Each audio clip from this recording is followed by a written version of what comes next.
Chapter 1143. What was going on? Wang Sheng was stunned.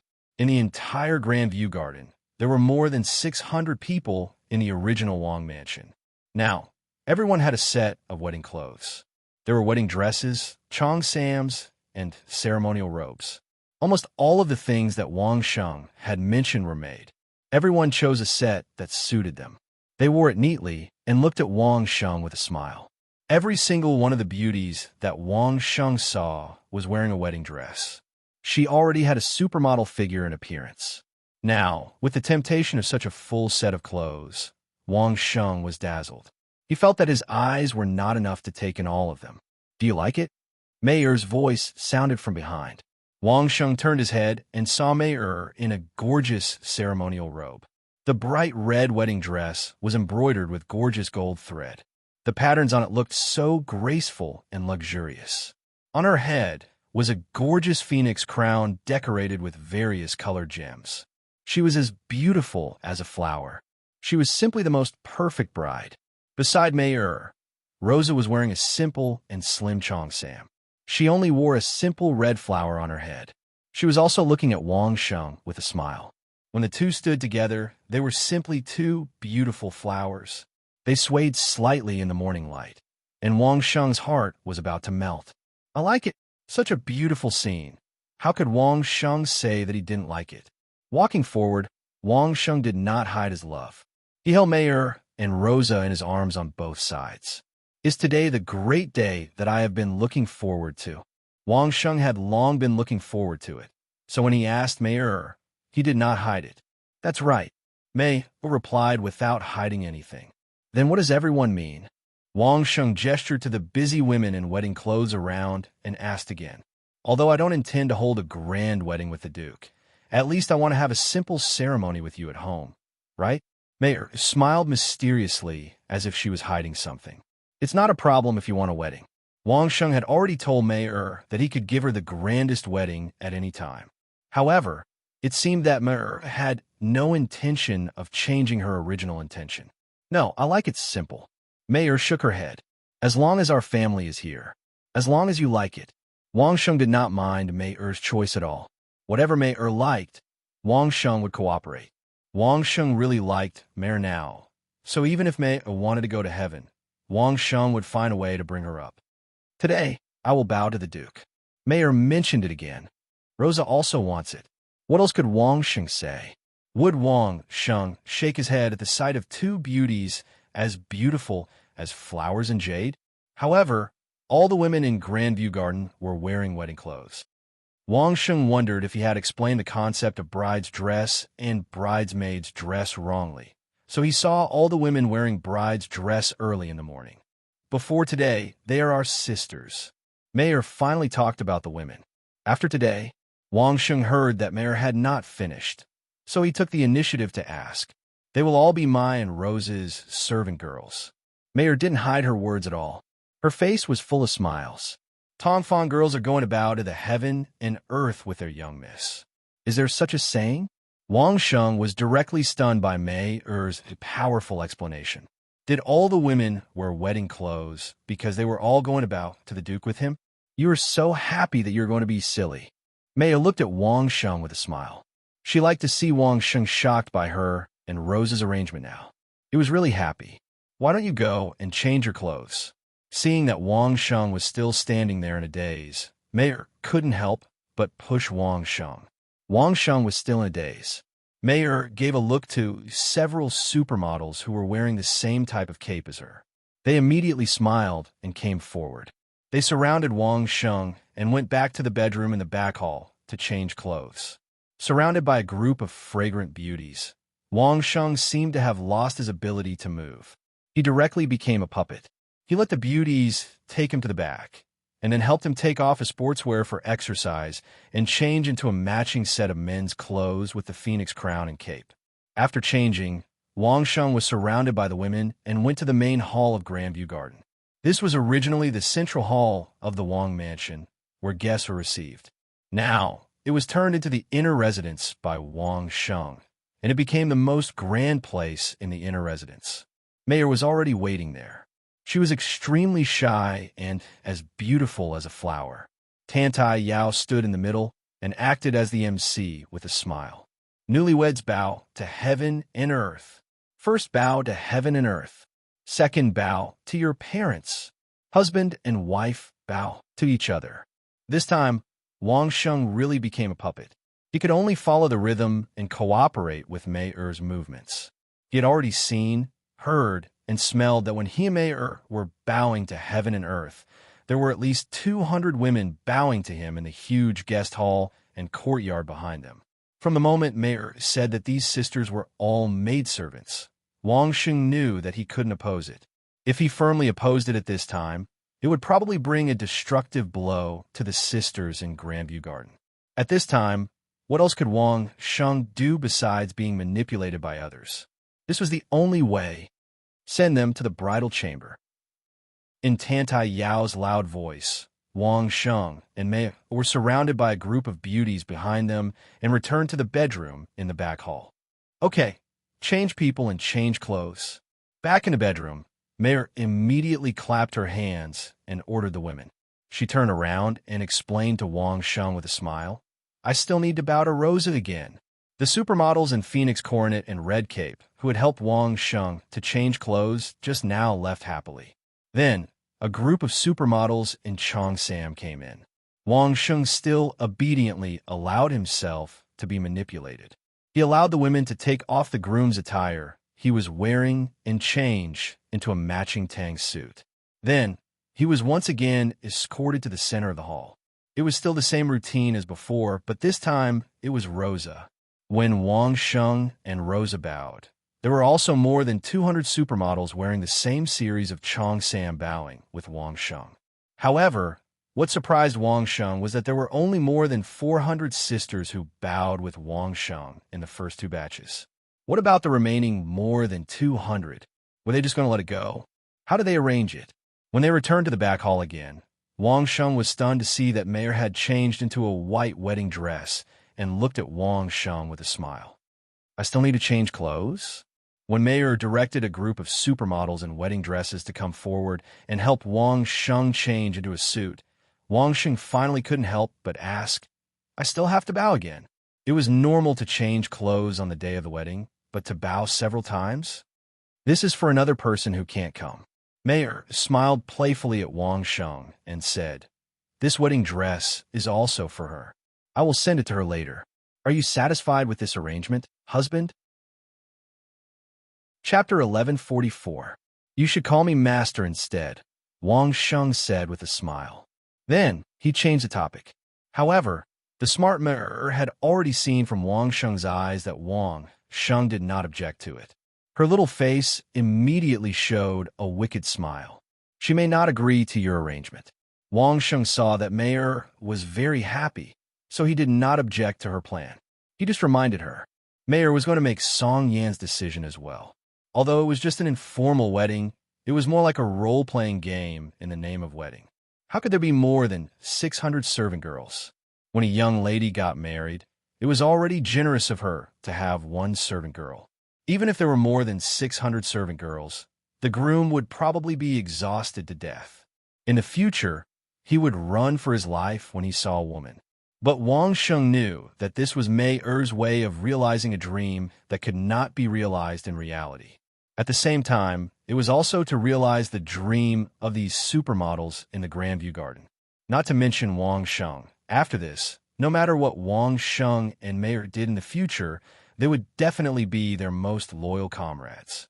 This not only meant that they trusted them, but also that they treated them as family. Therefore, when Mei was messing around like this, Wang Sheng did not refuse, nor could he refuse. He just accompanied them and let them do whatever they wanted. He could only look at the happy smiles of the girls and think to himself, how could I deserve this? In the eyes of outsiders, perhaps this was just a child's play wedding, but in their hearts, perhaps it was a real wedding. Master, you're not a woman. You don't understand. Mei shook her head with a smile. I will send this wedding dress to her, and then tell her clearly that I will wear it for her. See if she will return it. Would Song Yan return it? Wang Sheng smiled bitterly.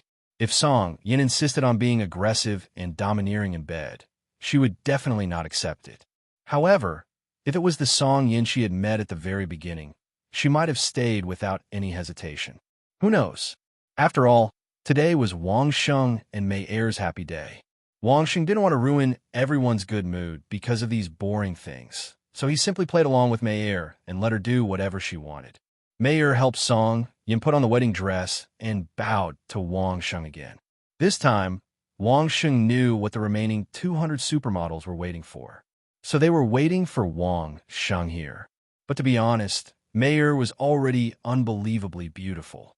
Now that she had put on the pure white wedding dress, she was so beautiful and quiet that she looked like a person from a painting. Even though Wang Sheng had seen all kinds of beauties from both the east and the west on earth, in front of Mei Er, Wang Sheng felt that Mei Er could surpass them by several times. She was the most beautiful. Among the group of more than 600 supermodel beauties, Mei Er could be seen at a glance. She had the face, the figure, the temperament, the ability, the status, and the money. Wang Sheng couldn't think of any reason not to like such a beauty. For the whole day, Wang Sheng was surrounded by women in wedding dresses. Every one of them would sweetly call Wang Sheng master in front of him, which made Wang Sheng's bones melt. What made Wang Sheng hate himself even more was that if he didn't have such a good memory, he wouldn't have been able to tell them apart after seeing so many beauties. That would have been fine. Maybe the women would have just trusted him more and had a closer relationship with him. However, Wang Sheng's memory was very abnormal. As a sniper, he had long remembered everyone's body characteristics and appearance clearly. Previously, he had remembered everyone's names just by looking at the roster.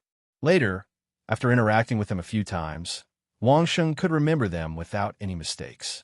Every time a girl walked over, no matter how much makeup they put on, even if they were the same clothes, had the same hairstyle, or had the same posture, Wang Sheng could still recognize them. Even if Wang Sheng closed his eyes, he would still be able to recognize each and every one of them by their scent and their different footsteps. This is bad. If you can show this level of familiarity with any girl, what does that mean? It can only mean one thing. That is, Wang Sheng paid special attention to this girl on weekdays. With Mei Er and Rosa around, the women certainly didn't dare to hope that Wang Sheng would like or fall in love with them.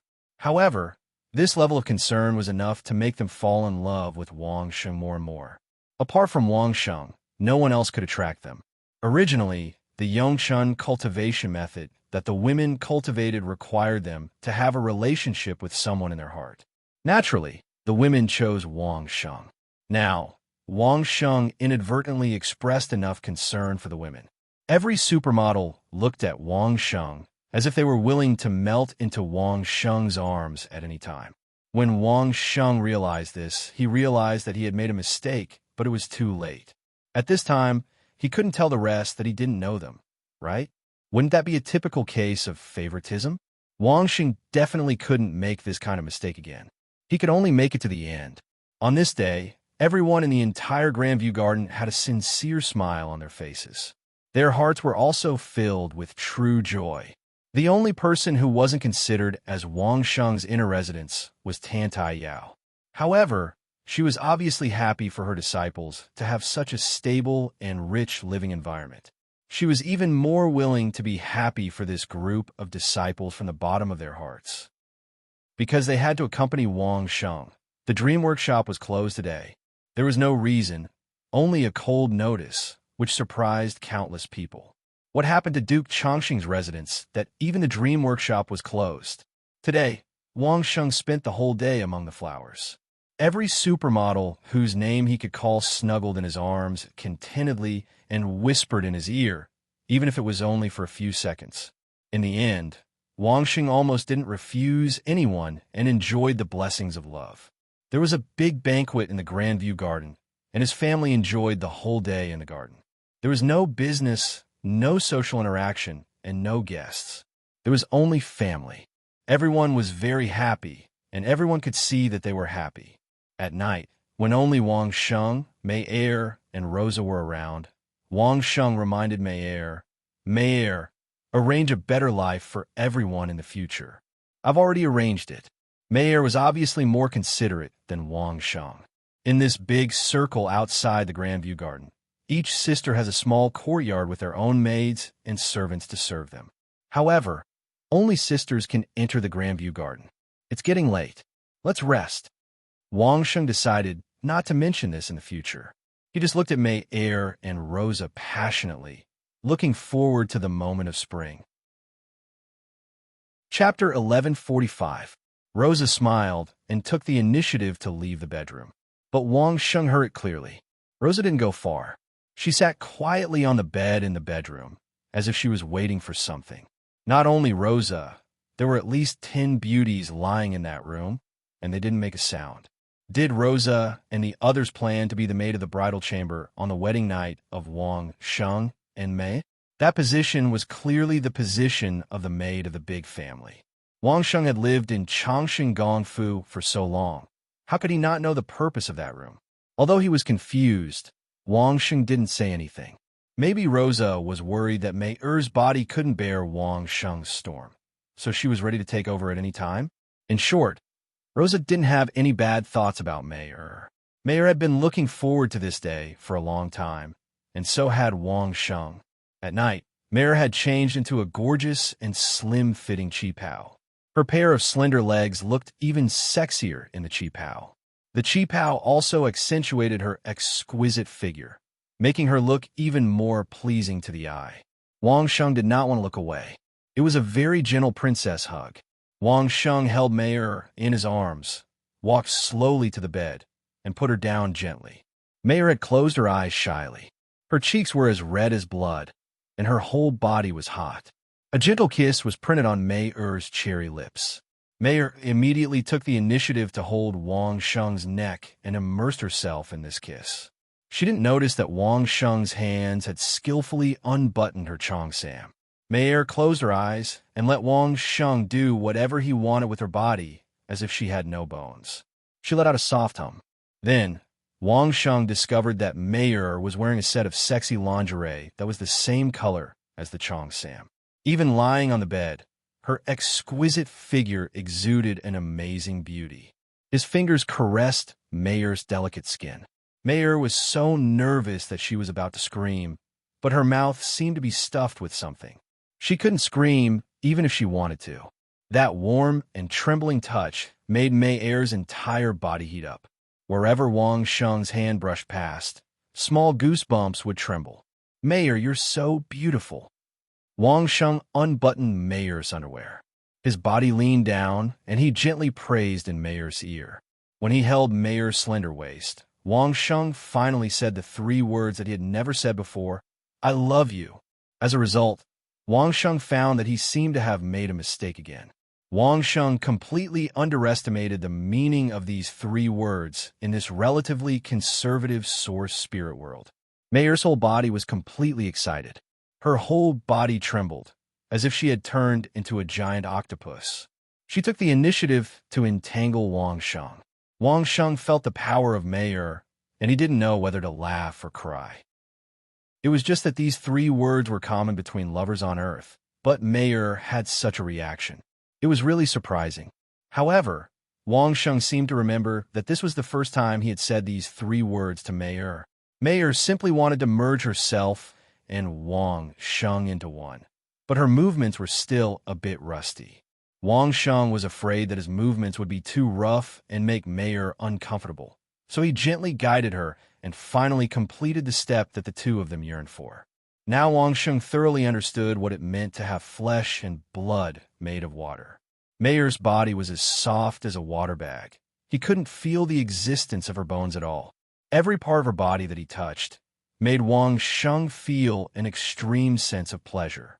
The Mei below him was already completely dominated by Wang Sheng. She only knew to close her eyes and let out a slight hum. Her body seemed to instinctively cooperate with Wang Sheng, but it always brought great stimulation to Wang Sheng. Even if it was just a hum, it still gave Wang Sheng a kind of indescribable pleasure of conquest. This was something that he had never experienced with Song Yin and Rosa before. Just like what Wang Sheng had always known, such a perfect woman. She had the looks, the figure, the temperament, the status, the ability, the money, and the infatuation. To be able to conquer such a woman, would it only bring satisfaction and happiness to any man? The feeling of conquering as a man made Wang Sheng even more addicted to it. Right now, Wang Sheng was filled with the satisfaction and happiness of conquest. This was not only reflected in Mayor's status, money, and feelings. More importantly, Wang Sheng also enjoyed the satisfaction of conquest. Mayor's innate seductive bones made her extremely sensitive. Wang Sheng had not even used the time it took to send Rosa or Song Yin to their climax once.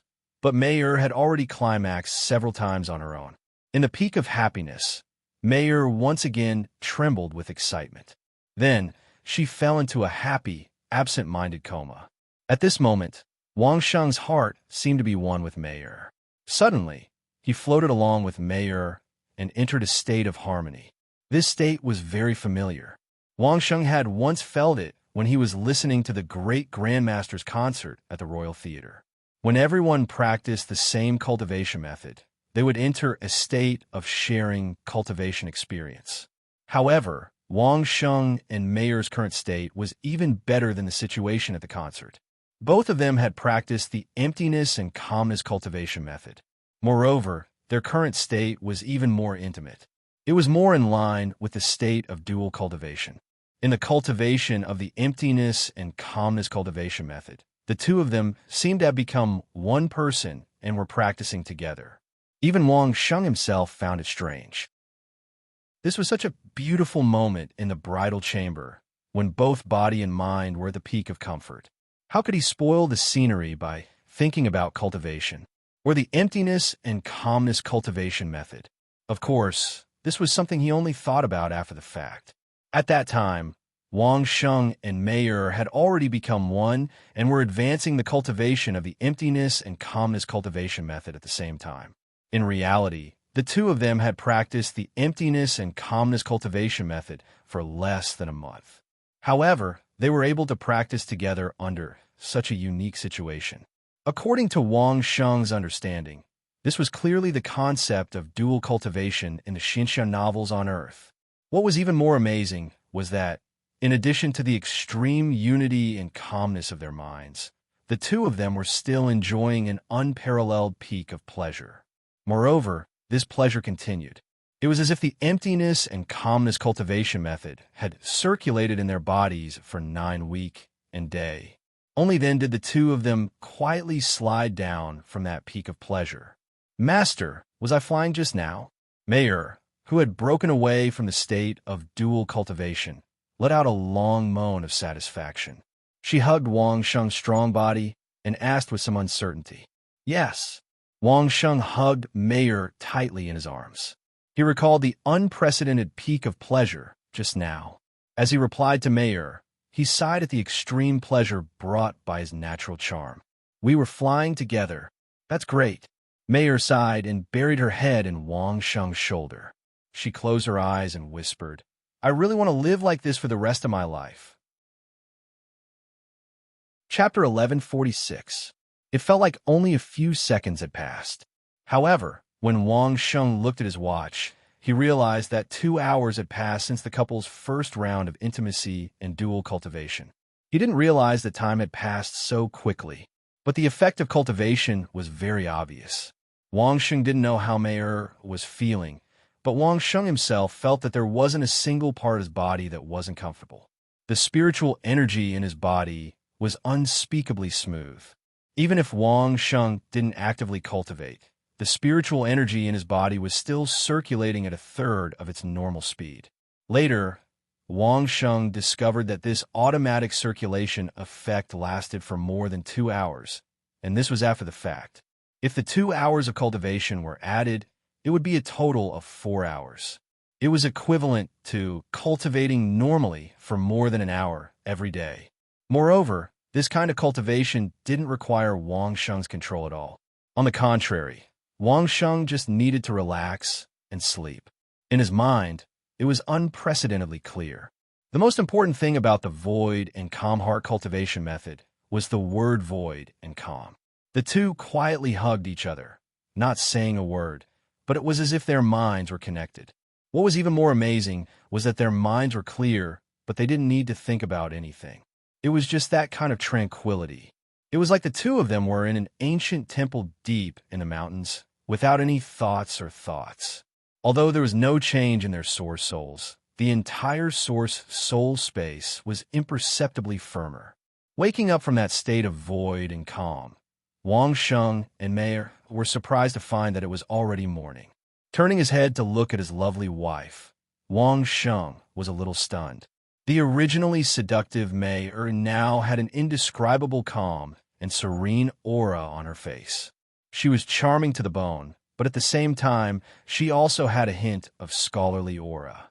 From a young girl to a young woman, coupled with this kind of tranquil intellectual aura, it could be said that she could capture the eyes of the world. Even someone like Wang Sheng, who had cultivated the mantra of 9 words, the Heart Sutra of the Imperial Family, the Heart Sutra of Emptiness, and the Heart Sutra of Taoism modified by the old Taoist priest, as well as the Heart Sutra of Taoism, was so attracted that he almost wanted to become a fatuous ruler who indulged in women and never attended morning court, let alone others. Mei liked to see Wang Sheng being attracted by her charm the most. She raised her head in Wang Sheng's arms and smiled sweetly at Wang Sheng. Wang Sheng felt like he was suddenly in a garden where all the flowers were blooming at the same time. Youthful vitality, beautiful self-confidence, intellectual charm, sexy indolence, all blended into one. Wang Sheng really wanted to shout, "This is happiness, I don't want to go home." "Good morning, master," Mei gently called out to Wang Sheng. This was the first time she said these words while being hugged by Wang Sheng. Mei's face suddenly turned crimson. This was even worse. A woman with all the beauty of heaven and earth was greeting his master while naked. Wang Sheng simply loved this evil, feudal society to death. He almost couldn't resist the urge to exercise early. However, looking at Mei's slightly panicked expression, which seemed to feel some changes in some parts of him, Wang Sheng forcibly suppressed his desire. Yesterday was the wedding night of Mei.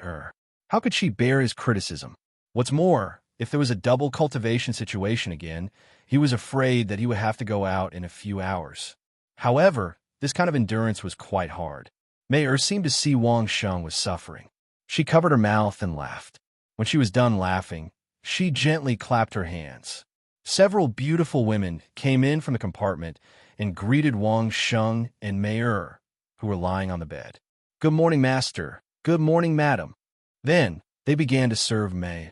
But when they raised their heads and saw Mei, they all froze on the spot. Mei's charm at this moment was attractive to both men and women. All the women practiced the Yongchun mantra, but they couldn't resist Mei's charm at this moment. As a last resort, Wang Sheng could only cough and use the 6 words formula with the confrontation formula as the main body. Only then did the women wake up, looking at Mei being served by a few beautiful women to wash and dress. Even if it was just watching, it seemed to be an indescribable enjoyment. "Mei, you'd better wear a veil." Seeing that Mei was about to go out, Wang Sheng couldn't help but remind her. If Mei didn't wear a veil, perhaps the entire Grandview Garden would be harmed by Mei. Remember to use the Jishu Shojing mantra more often. Mei obediently covered her face with a very beautiful veil. Only then did she manage to cover up her beautiful face that brought disaster to the world. Once the Jishu Shojing mantra was used, the pair of beautiful eyes suddenly had a faint sense of alienation. She smiled sweetly at Wang Sheng and then walked out with the posture of an intellectual beauty. At this time, Wang Sheng realized that he seemed to be lying naked on the bed, and there was actually no one to serve him. Could it be that everyone's attention was attracted by Mei, and he had become invisible? "Good morning, master." Just as he was feeling unhappy, Rosa's voice sounded not far away. Wang Sheng turned his head and saw Rosa, who had an amorous look in her eyes, climbing onto the bed obediently. "Master, you didn't have enough fun last night. I will serve you." As Rosa spoke, she had already kissed Wang Sheng's lips. Rosa should have heard it clearly last night. Mei had reached the peak a few times, but Wang Sheng hadn't even once.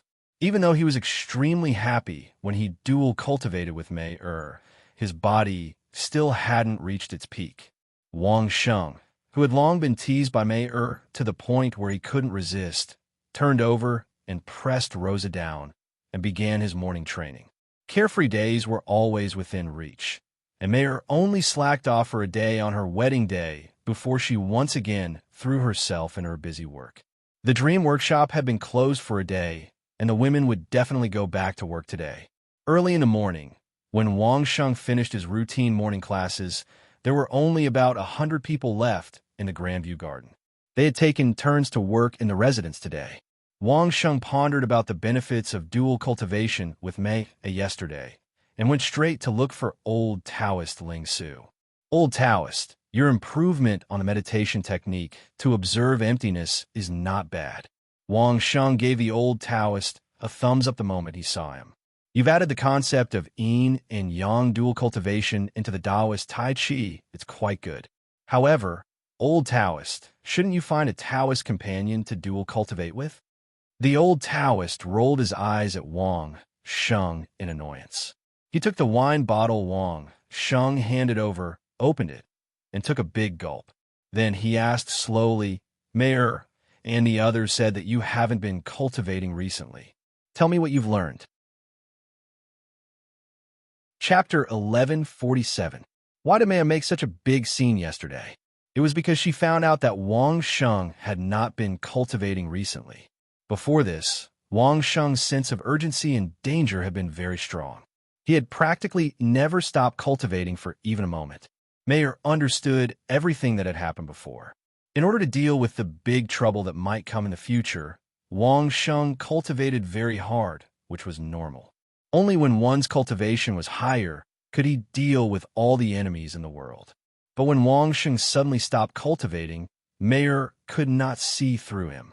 Even though old Taoist Ling Su said that it was fine and that he had forgotten the Dharma, Mayer did not understand. She thought that Wang Sheng was tired of it, so she made such an arrangement yesterday to give Wang Sheng a huge surprise so that he could regain his passion. In fact, Wang Sheng had never lacked passion. It was just that the recent situation was special. After killing Zhu Xingxing, Wang Sheng's thoughts were unprecedentedly clear. Because he had accepted the Taoist inheritance, the Yazi transformation could happen at any time. But Wang Sheng knew the drawbacks of improving his cultivation too quickly, so he had to cultivate again not long ago. This time, Wang Sheng would not make the same mistake. Wang Sheng had a hunch that the legendary realm was a very important stage in the process of cultivation. This stage could be said to be a special foundation for breaking through the legendary realm to the 10th stage in the future. If he advanced hastily, it would be very difficult to break through the limit of the essence soul realm. This could be seen from the fact that Wang Sheng knew that only 5 people could break through the legendary realm. The old Taoist, the Grand Abbey Dean, and the 3 royal consecrators. There were only 5 in total, and he had not heard of the others. And there were countless experts who were stuck at the peak of the legendary realm. Of course, there was another reason. Just like when Wang Sheng carved the 3 pure ones, he did not delay his cultivation. In fact, it was not that Wang Sheng did not cultivate, but he wanted to work hard in other directions to comprehend by analogy. Comprehending by analogy. The old Taoist sighed. I thought you had already reached the realm of forgetting the law, so it's just learning by analogy. After sighing, he shook his head. Are you really not interested in the great inheritance of our Dao sex patriarch? The old Taoist could not help but sigh. Wang Sheng was the bridge and gateway for everyone to receive the inheritance of the Taoism patriarch. As long as Wang Sheng was willing, Wang Sheng could intercept almost all of them. However, Wang Sheng did not seem to be interested in this. He simply acted as a bridge and did not have any other thoughts. You're overestimating me, old Taoist, but you're forgetting the Dharma. Wang Sheng didn't seem to find it a pity at all. Old Taoist, I told you when we first met that I'm a layman. I don't have an open-minded state of mind like you, old Taoist. Everything in the world is still very attractive to me. There are many things that I can't let go of. Fortunately, old Taoist, I only accepted a disciple on behalf of my master, and only an outer disciple. Otherwise, old Taoist's face would be lost because of you. Old Taoist Ling Su was completely helpless against Wang Sheng and could only shake his head. That's not necessarily true. Wang Sheng laughed. If you want to come out, you must first enter the world. Besides, there are thousands of ways, but they all lead to the same destination. How do you know that this is not the way of cultivation? What do you plan to do during this time? The old Taoist agreed with Wang Sheng's words and did not force Wang Sheng. He just asked curiously, I plan to practice my skills. Wang Sheng replied with a smile. Maybe I don't have to rely on combat cultivation. I can enter the legendary realm just by relying on the skills of a great master. Okay, I'll be waiting. The old Taoist was quite interested in Wang Sheng's statement. He laughed and drank the wine that Wang Sheng brought over. However, before old Tai finished forging those tools, Wang Sheng definitely could not do it. During this time, Wang Sheng directly became a lecher who was completely attracted by Mei Er's charm and indulged in women. Mei Er could be said to be at full strength. Both she and Wang Sheng knew that natural charm might face danger, so Mei Er used all her charm on Wang Sheng without reservation. Of course, Wang Sheng was happy to enjoy it. Moreover, Mei Er had tasted the matter between a man and a woman for the first time. The two were simply sweet. In addition to paying attention to the business, Mei Er wished that she could accompany Wang Sheng all the time. Fortunately, Wang Sheng's current cultivation was still barely able to resist Mei Er's full strength. It could be considered as using Mei Er's strong charm to temper his 9 symbolic words. At night, it was natural for the husband and wife to have sex. Mei Er always provoked the flames of war, and then she was quickly defeated by Wang Sheng. After several consecutive sessions of extreme bliss, the two of them were always able to enter that mysterious dual cultivation state. The effect of dual cultivation was very significant. In just 10 days, Wang Sheng and Mei Er felt that their void meditation technique had advanced by 1 level. After being improved by the old Taoist, the Tao Sect's void meditation technique had a total of 9 levels. The higher the level, the more difficult it was. According to the old Taoist's own estimation, Wang Sheng and Mei Er needed at least 3 months to complete the first level. He did not expect that the two could enter the state of dual cultivation. In just 10 days, they had achieved the effect of normal cultivation for 3 months. It was different from the royal family's void meditation technique. The royal family's void meditation technique was to improve intelligence and thinking ability. The Tao Sect's void meditation technique was to improve control. The emphasis was different, and the degree of improvement was also different. At least, Mei Er could now skillfully control her natural charm and unconscious charm. In front of outsiders, unless Mei Er was willing, those people would not feel that they had been quietly attracted by Mei Er. The newlywed life seemed very comfortable. The only thing was that every time Wang Sheng and Mei entered the state of dual cultivation, their bodies did not reach the peak, but the spiritual pleasure had made Wang Sheng and Mei somewhat unable to stop. He did not know if the natural charm women in history had such a situation, but Wang Sheng believed that if it was Mei Er, even if he knew that he was charmed by her, he would probably protect her at all costs. How could he be willing to let others hurt her? Mei Er's physique was special. She was sensitive and had poor endurance. In the end, only Rosa could help Mei Er clean up the mess. Only with Rosa could Wang Sheng not bear the suffocation of not being able to vent his body. After a few days, the relationship between the three became more and more harmonious. It seemed that they could not be separated anymore. Master, the person who sent the things to the kingdom of Song, sent back a message. On this day, Mei Er suddenly rushed over to Wang Sheng's side with a small bamboo tube in hand. She happily said to Wang Sheng, she accepted it? Wang Sheng knew why Mei Er was so happy. The things sent to the kingdom of Song were all the wedding dresses Wang Sheng had made. They were all sent to Song Yan's measurements. There was also a letter written by Mei Er telling Song Yan that she had worn her wedding dress on her behalf. Obviously, Song Yan had replied. Chapter 1148. She accepted it. Mei Er said proudly to Wang Sheng, I told you, master, you don't understand women. Wang Sheng admitted that he really couldn't see through Song Yan. Song Yin had changed from the bullied Song family's eldest daughter to Duke Song's first wife's daughter. Although this meant that she and Song Honda were father and daughter, Song Yin's change was too big. Perhaps Song Yin was the first person Wang Sheng had come into contact with in this world. Back then, Wang Sheng had only told Song Yin that he would kill someone with a phoenix origin soul. If Wang Sheng was Song Yin, he would have tried to rope in Wang Sheng at all costs. Since he had already made Song Honda take control of the Song Kingdom, it was logical to rope in Wang Sheng to fight against other forces. But Song Yin didn't. Perhaps Song Yin understood from the beginning that Wang Sheng wouldn't really kill the girl in his dreams, and there was probably an irreconcilable hatred between the Song Kingdom and the girl in his dreams. Therefore, Song Yin only maintained a personal relationship with Wang Sheng, and even had an intimate physical relationship. She never had any intention of roping in Wang Sheng. Wang Sheng thought that Song Yan's relationship with him was just like that. They had a personal relationship without a personal grudge. When they could still maintain it, they would meet and be intimate. When they couldn't, they would do what they had to do. But Song Yin actually accepted the wedding dress that Mayer had worn for her. What did she mean? Was she helpless? Wang Sheng didn't know, but there were some things that Wang Sheng definitely wouldn't ask. Even if he asked, Song Yin probably wouldn't answer. The best outcome was that they didn't become enemies. Thinking about his relationship with Song Yin, Wang Sheng's mind was a mess.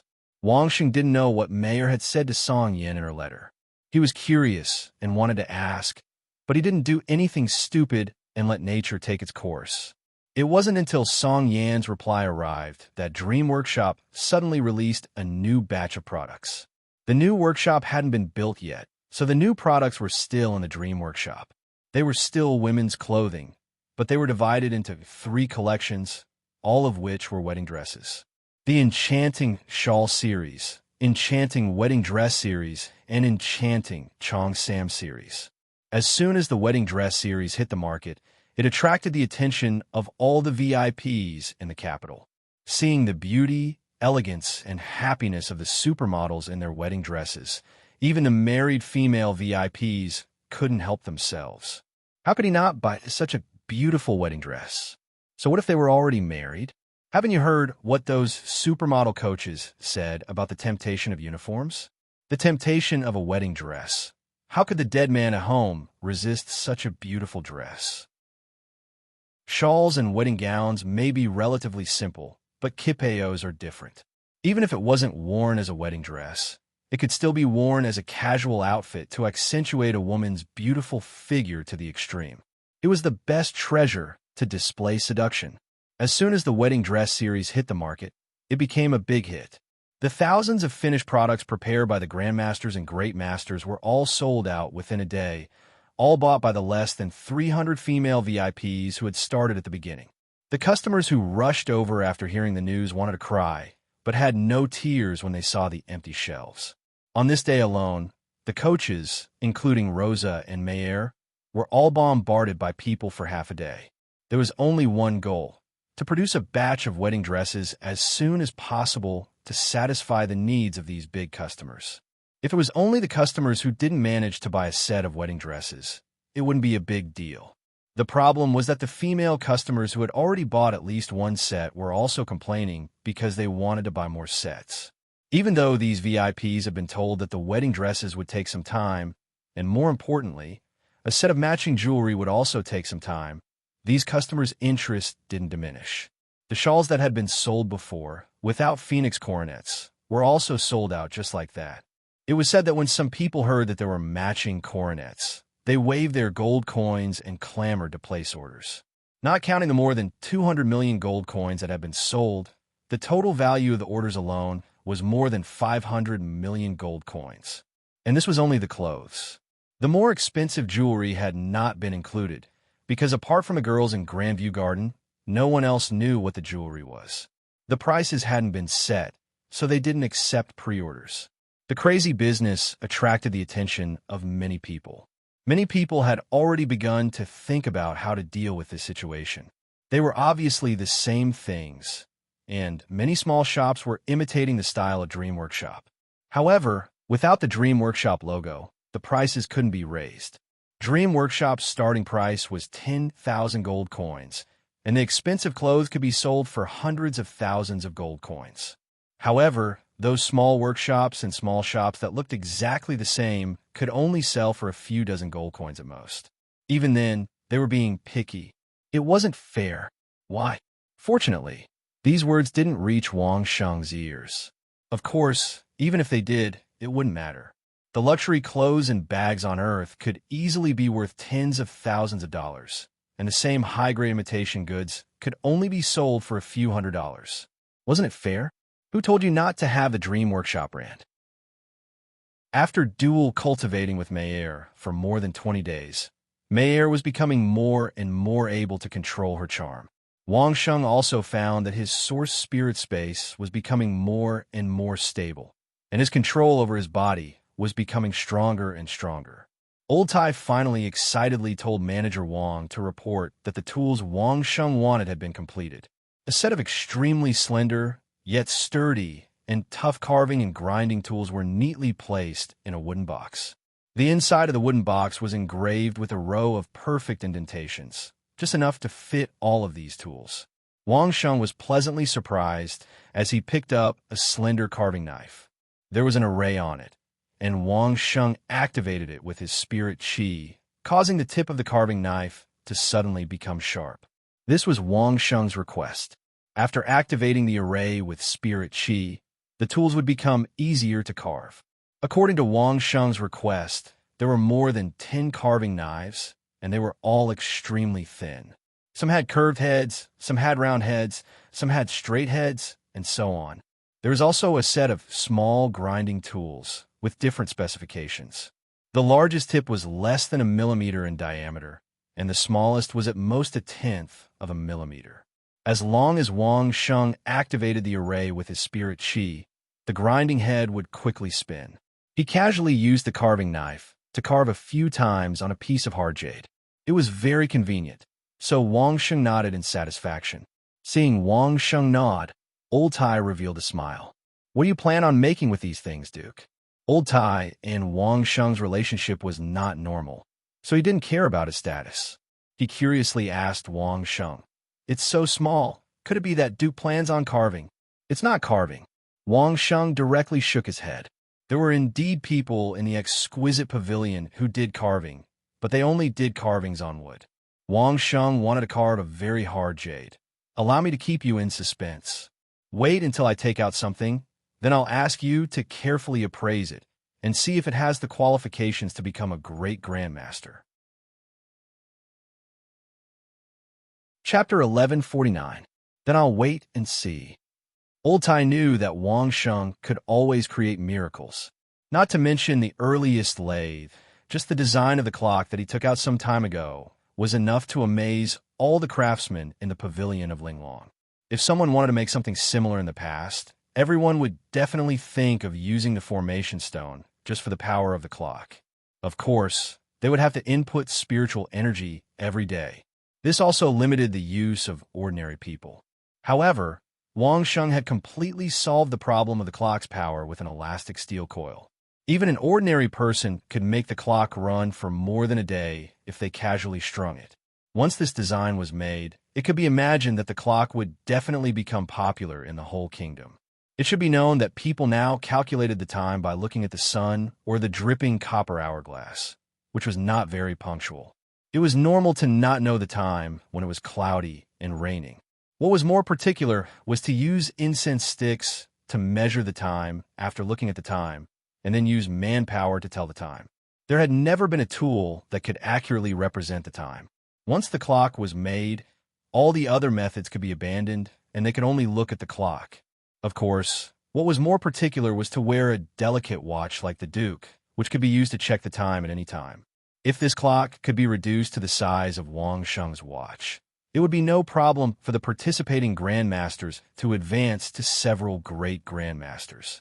Old Tai could conclude this point. Just a few days ago, 6 tailoring grandmasters had applied for the Great Grandmaster examination. Their three-dimensional tailoring technique, delicate embroidery, and workmanship had made all the participating grandmasters nod in approval. It was unprecedented for the pavilion of Linglong to increase 6 great Grand Masters at once. However, this was all related to Duke Changsheng. It was the Duke who had guided everyone to put forward the concept of three-dimensional tailoring, which had led to this result. It was said that among the jewelry makers, 2 of them had studied the golden silk winding technique and had made some progress. It will be no problem for them to advance to the great Grandmaster level. Just by relying on Duke Changsheng's ideas, there were so many great Grandmasters. If there was a Grandmaster in this ingenious way of thinking, then Duke Changsheng was definitely a well-deserved Grandmaster. Nowadays, more and more great Grandmasters were pulling their proud disciples to participate in the production of the products designed by Changsheng Duke, hoping that their disciples could also break through to the great Grandmaster realm. Old Tai, Master Lu, Master Wu, and the others had even suggested to the Pavilion Master of Linglong to give Wang Sheng the title of Grand Master of Exquisite Design. Wang Sheng wanted to become a great Grandmaster in his sculpting skills, and he was even using tools forged by Old Iron. To Old Iron, this was an honor that made him happier and prouder than any praise. If Wang Sheng really succeeded in breaking through to the great Grandmaster realm, then Old Iron, as a great Grandmaster blacksmith, would be honored.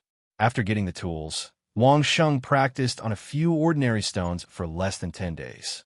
Then, he started to work on a piece of jade that he had selected from the batch of jade that he had asked Meyer to buy some time ago. The material of that piece of jade was very smooth. It was definitely a top-grade sheep fat white jade. It was glossy and delicate, and it was a top-grade material. What a joke. If Duke Changsheng wanted to buy a piece of top-grade jade, who would dare to give him a substandard one? It was definitely the best of the best. Even the palace had heard that Wang Sheng wanted good jade stones. Head steward Li had specially sent someone to deliver 2 pieces. Wang Sheng and Meyer did not refuse and accepted it with a smile. However, the 2 pieces were too big, so Wang Sheng did not intend to directly cut on such a big jade. Wang Sheng first calmly forged the jade into a rough ball, and then began to polish it carefully. It took him half a month to complete a sparkling white jade ball with a diameter of 15 centimeters. At this point, the preparation work was completed. While Wang Sheng was in the workshop that had been specially built for him in the Grand View Garden, meticulously studying the white jade ball, the various families outside were already engaged in a heated battle. This did not mean that they were on good terms, but that they were really fighting. The 8 feudal vassals, the Tang Kingdom, the Song Kingdom, the Qiu Kingdom, the Shi Kingdom, the Dai Kingdom, the Xia Kingdom, the Feng Kingdom, and the Gan Kingdom, all started to encircle and annihilate the Shanyue Kingdom. At the same time, the Dai Kingdom was being suppressed by the various states, and the Xia Kingdom was also being suppressed. The Qiu Kingdom had already been invaded by the Shanyue Kingdom and suffered heavy losses. However, the other countries were not doing much better. Shi and Gan had found peerless treasures in the inner circle of the land of 1,000 devastations and brought them back. Ever since Qian Xingyuan started to sell those antique weapons, the other countries have been planning to investigate them. Gan was courting death by trying to touch Wang Sheng and old Taoist Ling Su. In the end, not only did he suffer heavy losses, but he also had to pay compensation. He thought that everything would be fine. In fact, both Wang Sheng and Lao Jun had no intention of touching them now. However, the problem was that other people were not happy about it. It was Song and Feng, and their target was gone. Of course, they did not directly declare war. Instead, they paid a high price to assassinate the higher-ups of Gan, just like how other countries dealt with the Xia family. At the same time, they sent their own experts to infiltrate Gan. A piece of news spread secretly. Shi and Gan had not only found some antique weapons in the inner circle of the land of 1,000 devastations, but also other more precious treasures. The news was secretly released by the Xia family. After their experts obtained the complete map of the inner zone of the lands of 1,000 despair drawn by Wang Sheng, they discovered the location marked on it. Now that the opportunity was right, they secretly released the news. Shi and Gan immediately became the target of public criticism. Gan was ambushed, but Shi did not manage to escape. Daigua had always been dissatisfied with Shigua for making a move on their people, causing them to expose the arrangements of the Shanyu state and implicating the previous family head and great elder of the Dai clan. Now, he finally had another reason to deal with Shigua. Instantly, Shi, Gon, Xia, Qiu, and Dai were in a state of panic. Only Song, Tang, and Feng seemed to be slightly quiet. However, the situation did not stabilize. Perhaps the 5 countries that were in a mess were not willing to see the 3 countries in peace, or perhaps the emperor was more willing to see everyone in chaos. Anyway, when everyone was in chaos, a high-ranking official of the Tang kingdom was assassinated, and 2 elders of the Feng kingdom were seriously injured and disabled. The Song kingdom was even worse off. The royal palace of the kingdom was attacked, which resulted in the king of the Song kingdom, Duke Song, being seriously injured. He tried his best to save him, but he was on the verge of death. If it were not for the daughter of Duke Song, Song Yin, who stood up decisively to stabilize the situation, the Song kingdom would probably be in even greater turmoil. Master, what do you think of the idea I gave to Sister Song Yin? When Mayor relayed the news to Wang Sheng, who was busy in the workshop, she had a smug look on her face. Little Sister Song Yin can now rightfully rule the Song kingdom. Chapter 1150. While she was showing off to Wang Sheng, Mayor was caressing the round jade ball that Wang Sheng had just carved. The jade ball was polished until it was very smooth. It felt very smooth and soft to the touch. Mayor liked it very much. Wang Sheng was speechless. What attack on the Song nation's capital! It was clearly a show directed and acted by Song Yin herself. However, it was understandable that Song Wugong was seriously injured and on the verge of death. Anyway, Song Hondo was not dead. It could be explained that he appeared in front of everyone in the future with a sickly appearance. It was a good idea, and it successfully solved the problem of Song Yin controlling the Song kingdom. However, it had to happen at this time. Forget it. I'll just treat it as compensation for Song Yin. I wonder what the relationship between Mayor and Song Yin is. They are best friends, but they're definitely not good sisters. When Song Yin came to the capital, Mayor did not even meet her face to face. Enemies? Not only did Mayor help Song Yin with the wedding ceremony, but she also came up with ideas for Song Yin, and Song Yin actually accepted them all. It was really hard to understand. Tell her to be careful. If she has any secret powers, she should be prepared at all times. Otherwise, it will be too late. Wang Sheng sighed. He could only accept the current situation. So what if he did not accept it? Could Wang Sheng still be able to turn the tide? Now, there were only 3 places that were the happiest. One was Carefree City. Originally, the war would not involve Carefree City. However, the assassins in Carefree City had received a lot of missions and were very happy with the bounties. Just the number of registered assassins alone was several times more. It was obvious who they were. The other place was Godly Might Prison. Of course, to be exact, it was an organization. They did not have a fixed location. However, the kingdom was in an all-out war. Almost all the countries had their assassins. Similarly, they earned a lot of bounties. The third place was the capital. The emperor was lucky. Before the war broke out, he got them to agree to the condition of not using force in the capital. In particular, there were a few important businesses in the capital. No matter how tempted the other parties were, they did not dare to attack the capital. The first was a performance at the Royal Theatre. Even though a Grandmaster's concert was not a common occurrence, the Royal Symphony Orchestra would give 1 or 2 performances every month. It couldn't be as effective as a martial grandmaster's, but it was enough to help many experts on the verge of breaking through. Just this point alone was enough to deter everyone from causing trouble. The other was the Royal Academy of Art. Now that the first batch of architecture and formation classes had graduated, the formation masters and architects who had been entrusted to be trained by the various parties had already grasped the method of building a theater, and they had also grasped the method of arranging formations.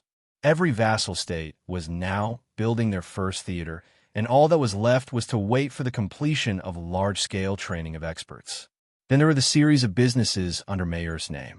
Qin Shengyuan, Runzi Workshop, Dream Workshop, Yiyun, any one of them sold good stuff that everyone wanted. However, except for Wang Sheng, no one else could get those good stuff from Linglong Pavilion. They could only watch as Mayer made money. The problem was, who didn't have women in their family? If you don't have a female companion, do you want a top-grade Qian Xingyuan to show off your status? Do the musicians you nurture want the best instruments? Therefore, no one was allowed to touch these businesses. If they did, they would offend the public. Another most important reason was the Laojun Taoist temple. The destruction of the Dai Kingdom's palace was still in front of them, who had nothing better to do than to touch the capital. Therefore, the whole world was in a mess. The killers in Carefree City were so busy running their business that it almost became an empty city. In the capital, however, it was as if nothing had happened. The residents lived and worked in peace. Those who wanted to work, those who wanted to enjoy, and those who wanted to listen to gossip. Because too many things happened in the country during this period, many capable people directly sent their family members or important people to the capital. Anyway, with the Laojun Taoist temple in the suburbs of the capital, no one dared to touch the capital. Therefore, the capital became the best safe haven. According to the news sent by Steward Zhou, according to incomplete statistics, among the 8 vassal states, except for the daughter of High Duke Song, who was in charge of the overall situation in Song, and the king of Dai Kingdom, Dai Xiao, who was too young to have children, the kings of the other 6 vassal states sent at least one son to the capital. This was also a backup plan of the various states. Since the kings made such arrangements, the elders and ministers of the various states were no exception, who didn't want their family to live in a safe place. These people who were sent to the capital in a short period of time were all important people. Needless to say, they had to make the best living arrangements. At the same time, it was also a relatively safe way for the management of the various states to retreat. Therefore, these people started to buy property as soon as they arrived in the capital. In a short period of time, the property prices in the capital soared rapidly. Within a month, it had doubled. This wasn't the end. It only slowed down the growth, but the prices were still increasing by a small margin. For a while, the inner city outside the imperial city was a little unsettled. These people who came were all rich and powerful. No one wanted to live in the outer city, so naturally, they started to fight for it in the inner city. This was one aspect. When these important people came to the capital, the first place they would visit was Qian Xingyuan for men and Moisturizing Workshop and Dream Workshop for women. Along with this, the businesses under Mei Er's name increased by more than 100 million gold coins. This made Mei Er smile every day. However, Wang Sheng didn't care about this. His daily life was extremely regular. At night, he would dual cultivate with Mei Er. In the morning, he would release himself with Rosa. After breakfast, he would go to the workshop. At noon, he would have lunch and take a nap. In the afternoon, he would still be in the workshop.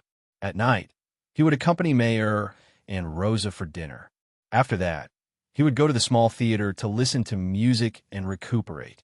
After that, he would continue to dual cultivate with Mei Er.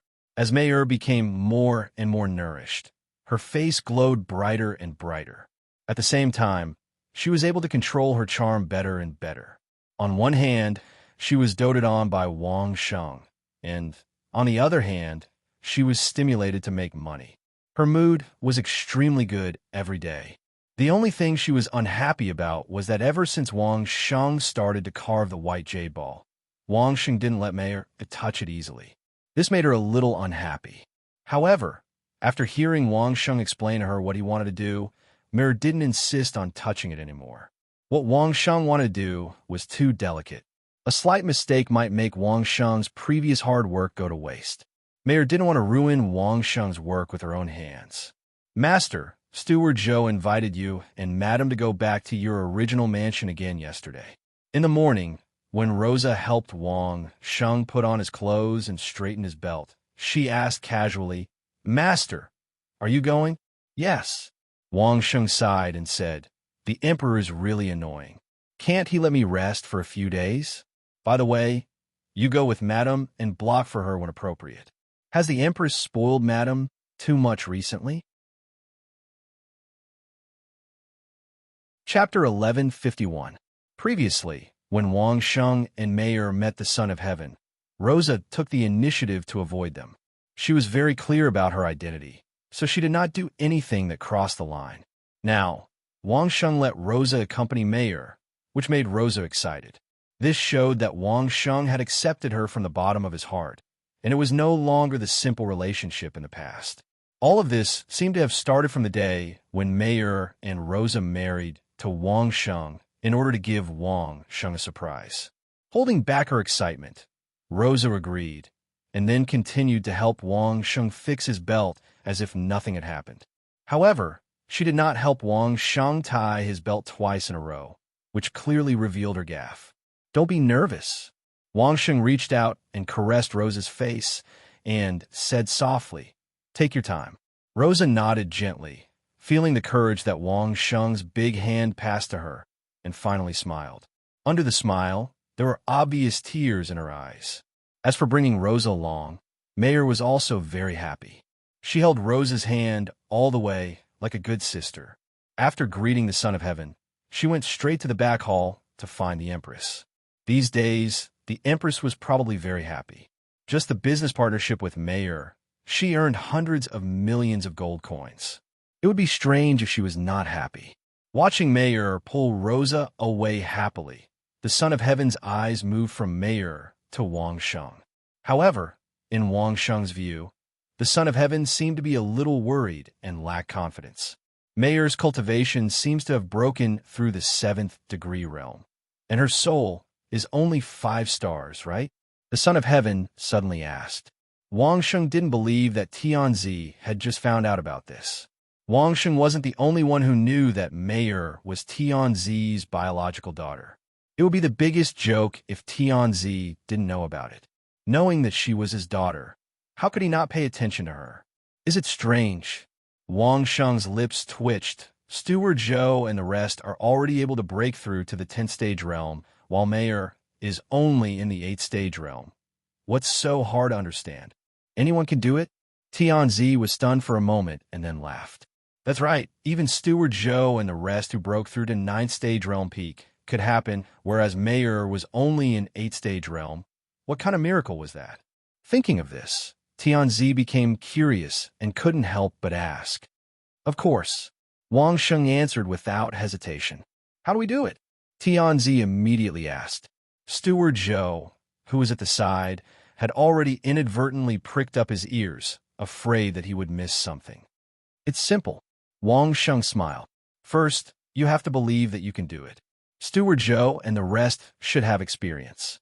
If you don't even believe in this, how are you going to advance? Tianzi was stunned for a moment, while Steward Zhou, who was at the side, had a look of agreement and kept nodding his head. And then, Tianzi immediately asked, "Like me, do I also have such an opportunity?" And then it's accumulation. Wang Sheng replied almost without hiding anything. You can also ask old Zhou and the rest. It seems that their accumulation time is not short and their experience is not that ordinary. It was not surprising that the 3 royal consecrators could enter the legendary realm. But after entering the legendary realm, they even went to the core of the 1,000 Despair ground with Wang Sheng and the old Taoist to see the super beasts. Later on, they fought with the old consecrator for 3 days and 3 nights. Their path of cultivation was not something that could be achieved just by staying in the capital. In the end, it was with the help of the previous accumulation and the guidance of the Grandmaster's concert that they broke through in one fell swoop. As for you, it's not impossible. Wang Sheng smiled and replied. However, your identity is different. I'm afraid you can't take risks on normal days. They probably won't agree either. Then you can only rely on time to accumulate. There's no other way. This kind of thing is not smooth sailing. As for how to accumulate, you have to ask old Zhou and the rest. I don't have any experience. I'm only in 8th stage. When Tianzi heard Wang Sheng said that it was possible for him, his eyes suddenly lit up. Who didn't look forward to becoming a peerless master? But when he heard the latter part of Wang Sheng's words, Tianzi was a little discouraged. Just like what Wang Sheng said, Tianzi's identity was noble. Who dared to put Tianzi in danger? The last time he was forced to that point by the old consecrator was already his limit. Who dared to let Tianzi experience it again?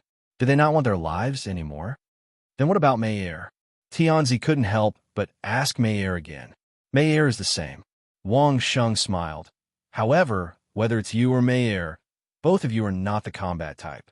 Perhaps you can achieve it through other means. For example, Mayer likes to do business the most. Then, she will make her business the biggest and strongest. When she reaches that realm and vision, there will naturally be the possibility of a breakthrough. Then, can I also rely on governing the country to reach that realm? Tianzi immediately became interested. It was as if he saw his own path in front of him. He just needed to step on it. Of course, Wang Sheng nodded without hesitation, but you have to be careful. This road of yours is not easy to walk. The slightest misstep would result in a disaster. The dangers involved might not necessarily be any easier than a battle. Tianzi, who was previously discouraged, was now in high spirits. The high-spirited look on his face could be seen by anyone. Steward Zhou, who was beside him, secretly gave a thumbs up to Wang Sheng. With just a few simple words, Tianzi had a fighting spirit.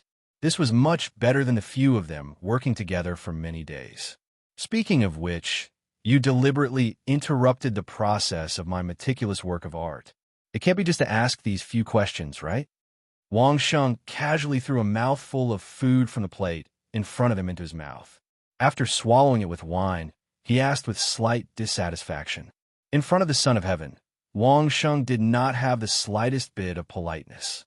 Not to mention looking at the Son of Heaven with trepidation, he did not even have the attitude of a minister. He was just like a neighbor visiting. At most, he would give the Son of Heaven a little more respect on account of his age. Of course not. Tianzi quickly replied. As he said that, he grabbed the wine glass and clinked it with Wang Sheng's glass that was just filled by Steward Zhou. Then, he slowly asked, "Speaking of which, recently, did you consummate your marriage with Mayer? I say, aren't you being too nosy?" Wang Sheng directly widened his eyes and looked at Tianzi. The world is big, but the truth is the most important. Even if you're a Tianzi, you can't control this, right?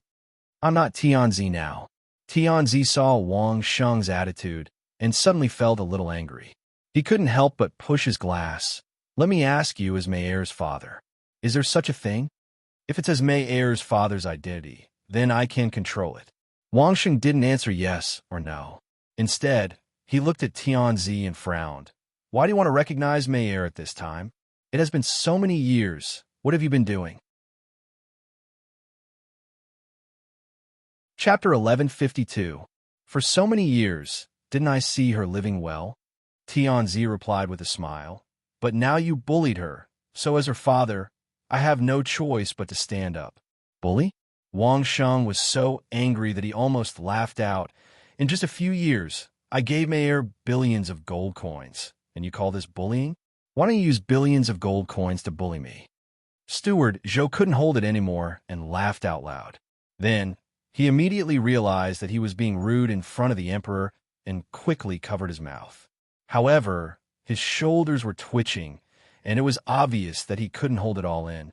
There were too many ambiguities in Wang Sheng's words, so much so that people couldn't help but think wrongly. The bullying that Tianzi was talking about was definitely the matter of Wang Sheng and Mayer consummating their marriage, but Wang Sheng was talking about throwing money. However, Steward Zhou thought that the bullying that Wang Sheng mentioned was the same as what Tianzi said. This was too interesting.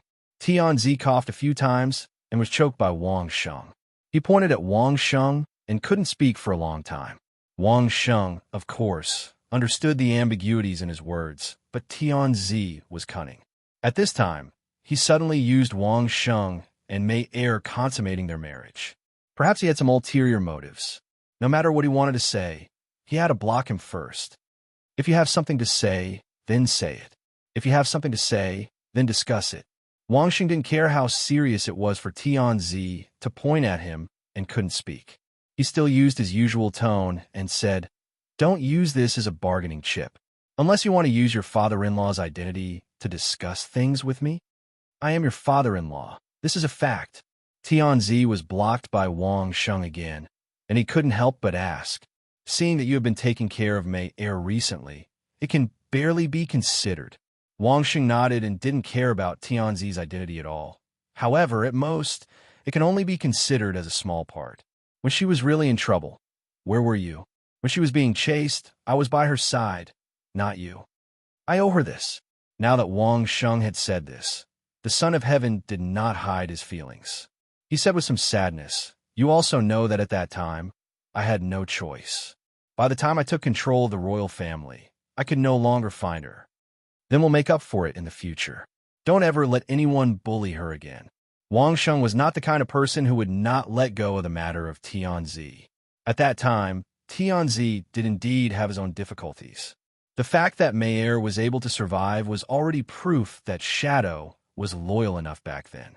After saying this, Wang Sheng added, "Of course, I'm an exception. I'm guarding against you." Tianzi was once again angered by Wang Sheng's last sentence. He pointed at Wang Sheng and scolded, "In the future, you would better treat Mei Er well.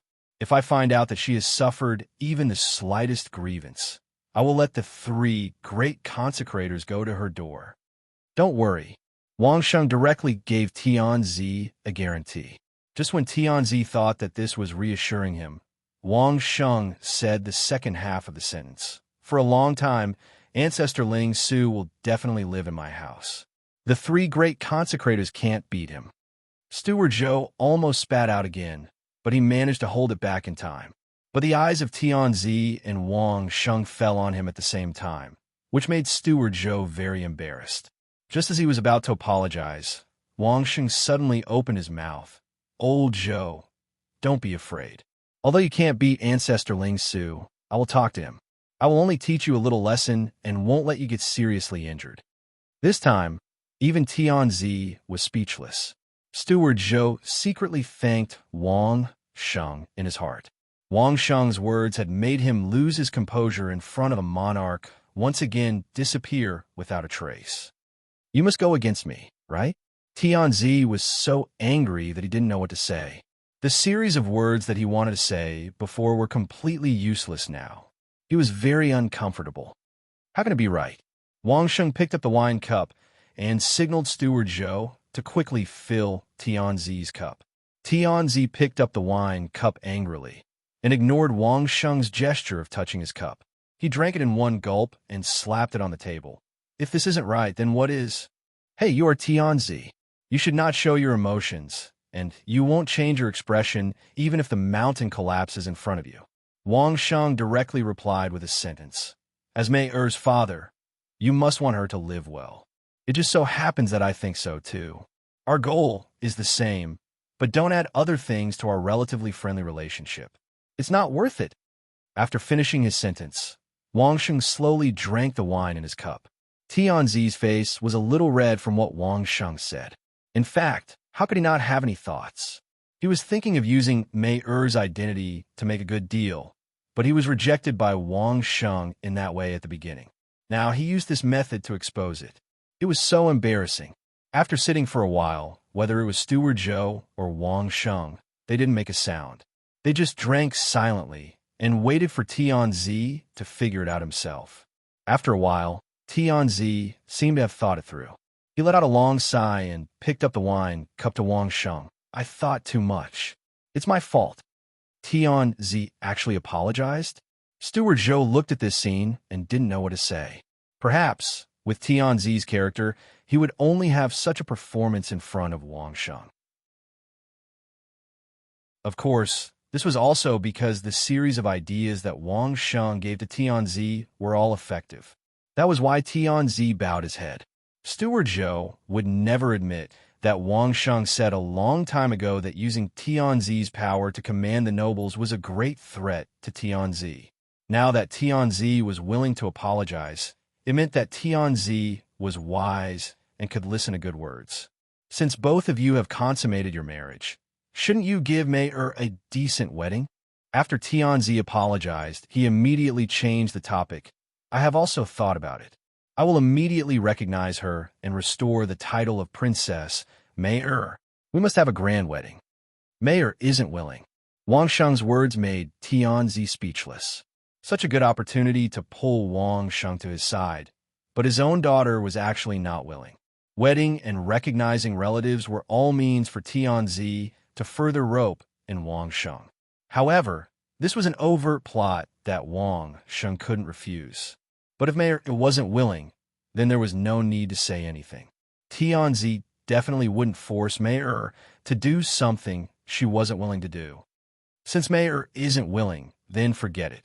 Tianzi once again compromised. He had done it several times today. By the way, are you curious why the Empress always treats Mayor so well? Tianzi changed the topic and shifted the target to the Empress. Why? Wang Sheng's curiosity was piqued, so he quickly asked. Chapter 1153.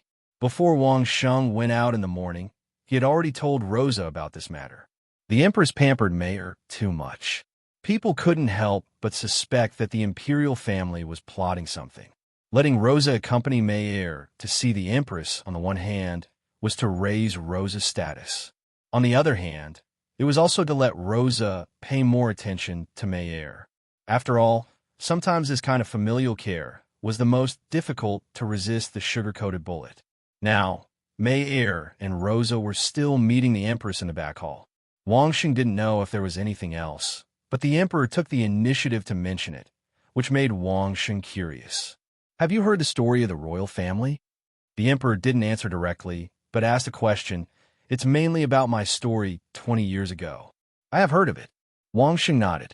There was nothing he couldn't admit in front of the Emperor. If he really said that he hadn't heard of it, wouldn't he be laughed at by the Emperor? Didn't he even have the courage to admit it? Then you must know that my most beloved concubine was forced to death by the Empress and the royal family. After I exterminated those members of the royal family, I abolished the Empress and exterminated their entire clan.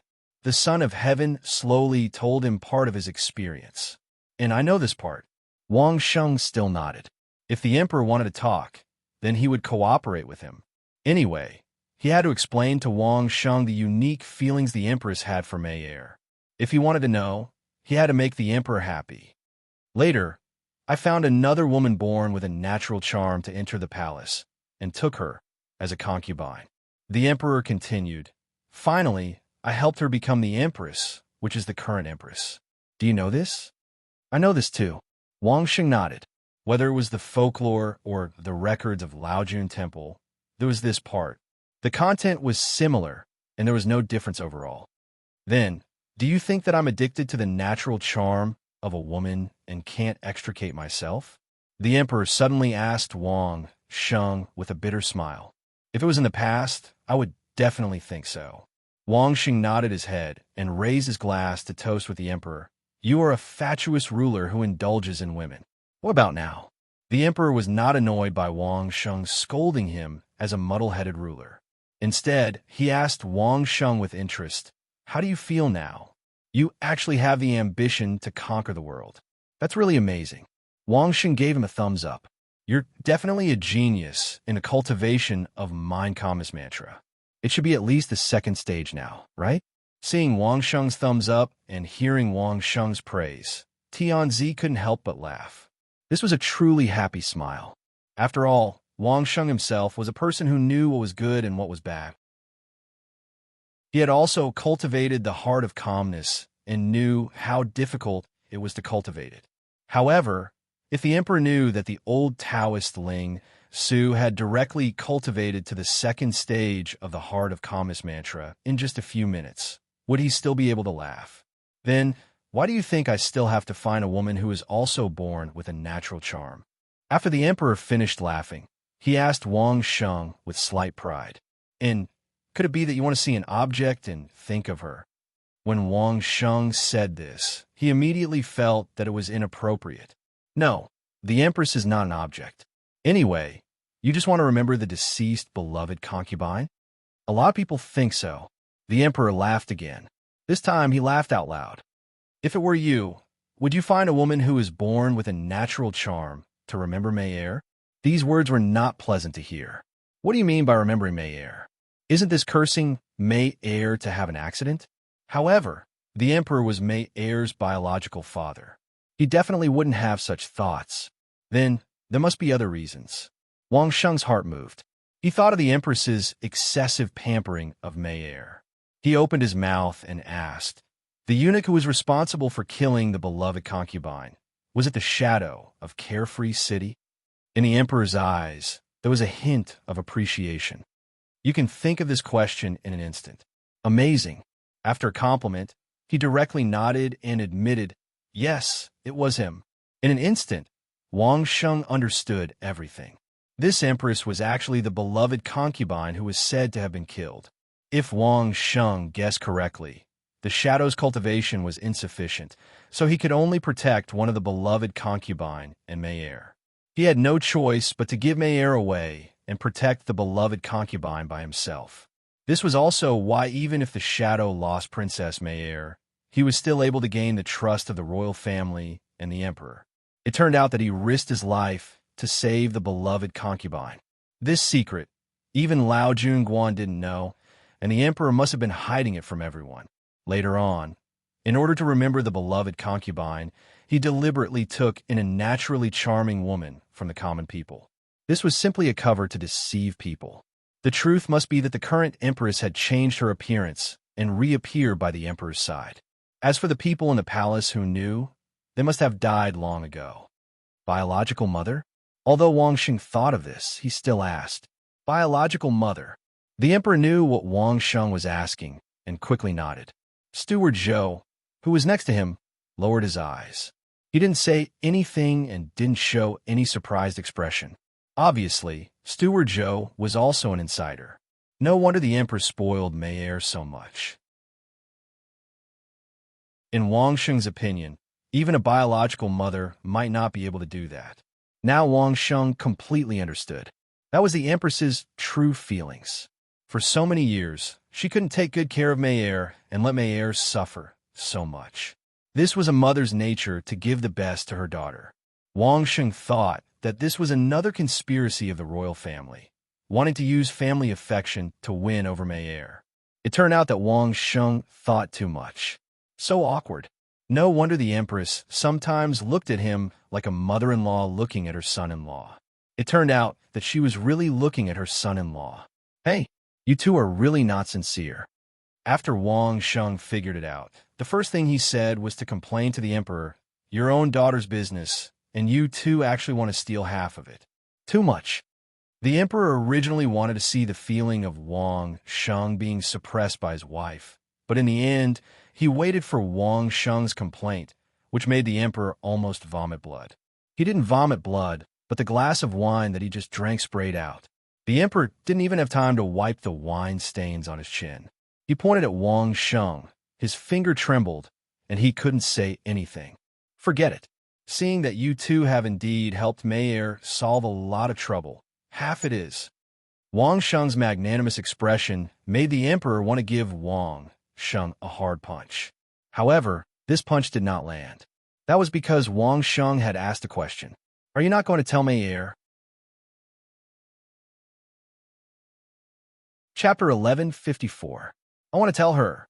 Tianzi answered Wang Sheng's question with certainty. I want to even dream about it. But we don't know how to explain the reason of abandoning the child when the parents are there. Even if the situation was very bad, it really hurt Mei Er's heart. Wang Sheng looked at Tianzi. Tianzi rarely revealed his true feelings. At this time, he wasn't Tianzi, but a father. As a parent, when he really thought about his children, it was indeed very emotional. Even the empress was no exception. I will find a chance to talk to her. Wang Sheng pondered for a while and said, however, in a short period of time, don't think that Mei Er can recognize her as a relative right away. That's the only way. Tianzi was a little depressed. There was no other way. His own daughter couldn't be forced, and he also felt guilty for her. Now, how could he make Mei Er happy? If she wasn't willing, no one would force her. Speaking of which, you invited me here. Is it just for this? Wang Sheng asked again. Don't tell me you just want to talk about the origin of the empress. Of course not. Since Wang Sheng asked about serious matters, Tianzi didn't put any effort in this aspect. As for Mayor, he only needed to know that Wang Sheng would definitely not let Mayor down. Inviting Wang Sheng over was because there were other important things to talk about. The recent situation in the capital, you should know about it, right? After Tianzi and Wang Sheng drank a glass of wine, their emotions completely stabilized, and they returned to being the high and mighty Tianzi. I'm not sure.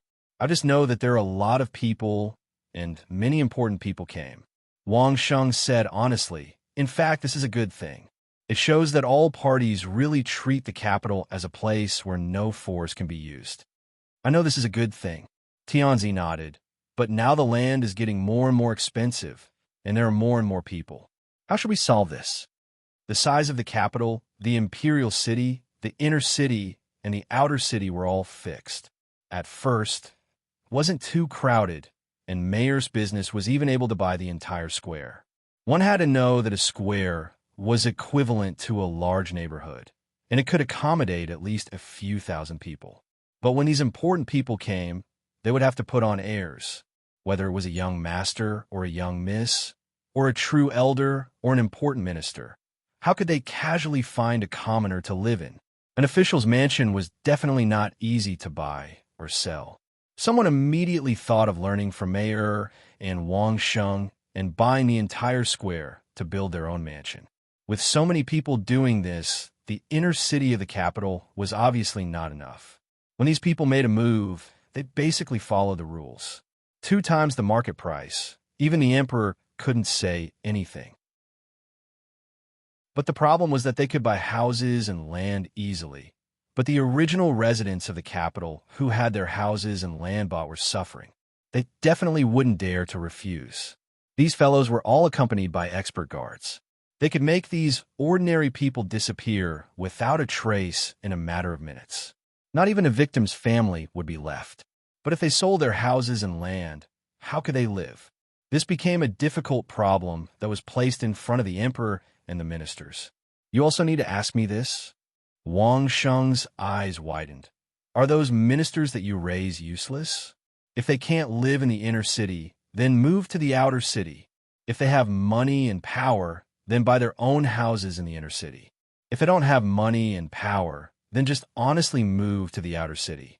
Don't tell me that you still want to provide for your people. You don't need their votes to become the emperor. Why don't you open the imperial city and let these commoners live in the imperial city? What a joke. A feudal emperor, the emperor who wasn't valued, still wanted to play the game of loving the commoners. It was fine if you really wanted to play, but don't play with the important people of the various vassal states. Wang Sheng didn't come to this source spirit world to liberate all humans. Tianzi actually asked such a childish and simple question.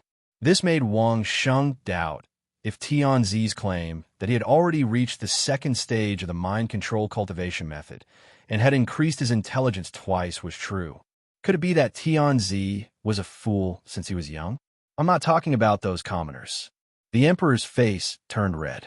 If he really cared about these commoners, he was afraid that he would have been kicked off the throne by some people in the royal family. He did not understand what Wang Sheng meant by votes. He merely explained, "What I'm saying is there are so many important figures and experts from the vassal states with ill intentions right next to the imperial city. Wouldn't I not be able to sleep well in the palace?" "Oh, I understand." Wang Sheng nodded. This was more like it.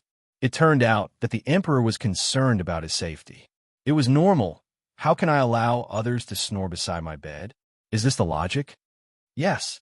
The emperor had not thought of a suitable adjective.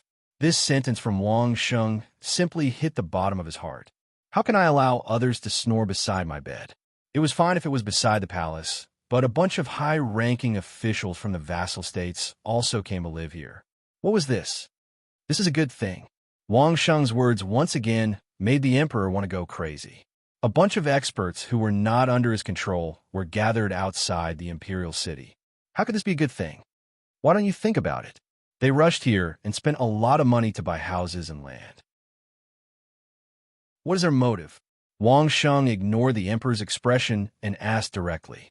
For the safety of the capital. Steward Zhou saw that the emperor's expression wasn't right. He rushed to answer Wang Sheng's question on behalf of the emperor, It can also be considered as finding a way out for themselves. The emperor also agreed with this statement. If it wasn't for insurance, how could those people send their families to the capital during this chaotic time? Speaking of which, the approach of these people from the vassal states, in Wang Sheng's understanding, there was another group of people on Earth who did the same thing. The warlords during the Republic of China, everyone was fighting for territory. Whoever had the bigger fist and more guns would be the stronger one. What about the loser? They would run to Shanghai or Tianjin to live in a safe concession, because the warlords didn't dare to easily cause trouble in the concession. The current capital, wasn't it the so-called safe concession? You also know that they are leaving a way out. Wang Sheng spread out his hand. If it were you, would you provoke the emperor for no reason and stir up the people in the capital to panic? Everyone would be frightened by the slightest sound of the wind and feel that every bush and tree is an enemy. As long as the emperor doesn't sleep well, will these guys who are leaving a way out be able to sleep well? Whether it was the emperor, the three great consecrators, or the courtiers that the emperor trusted, the starting point of the problem was from the perspective of the emperor's safety. Therefore, everyone felt that it was dangerous and unsafe. However, no one thought from the perspective of those who came to the capital. Only Wang Sheng was the first and only one to propose this. As soon as these words came out, the emperor was suddenly stunned. It wasn't that he was shocked, nor was it that he couldn't figure it out. Instead, he thought too clearly that he felt that he had asked a stupid question in front of Wang Sheng. Once again, it showed the fact that he and his courtiers still had a misunderstanding in their thinking.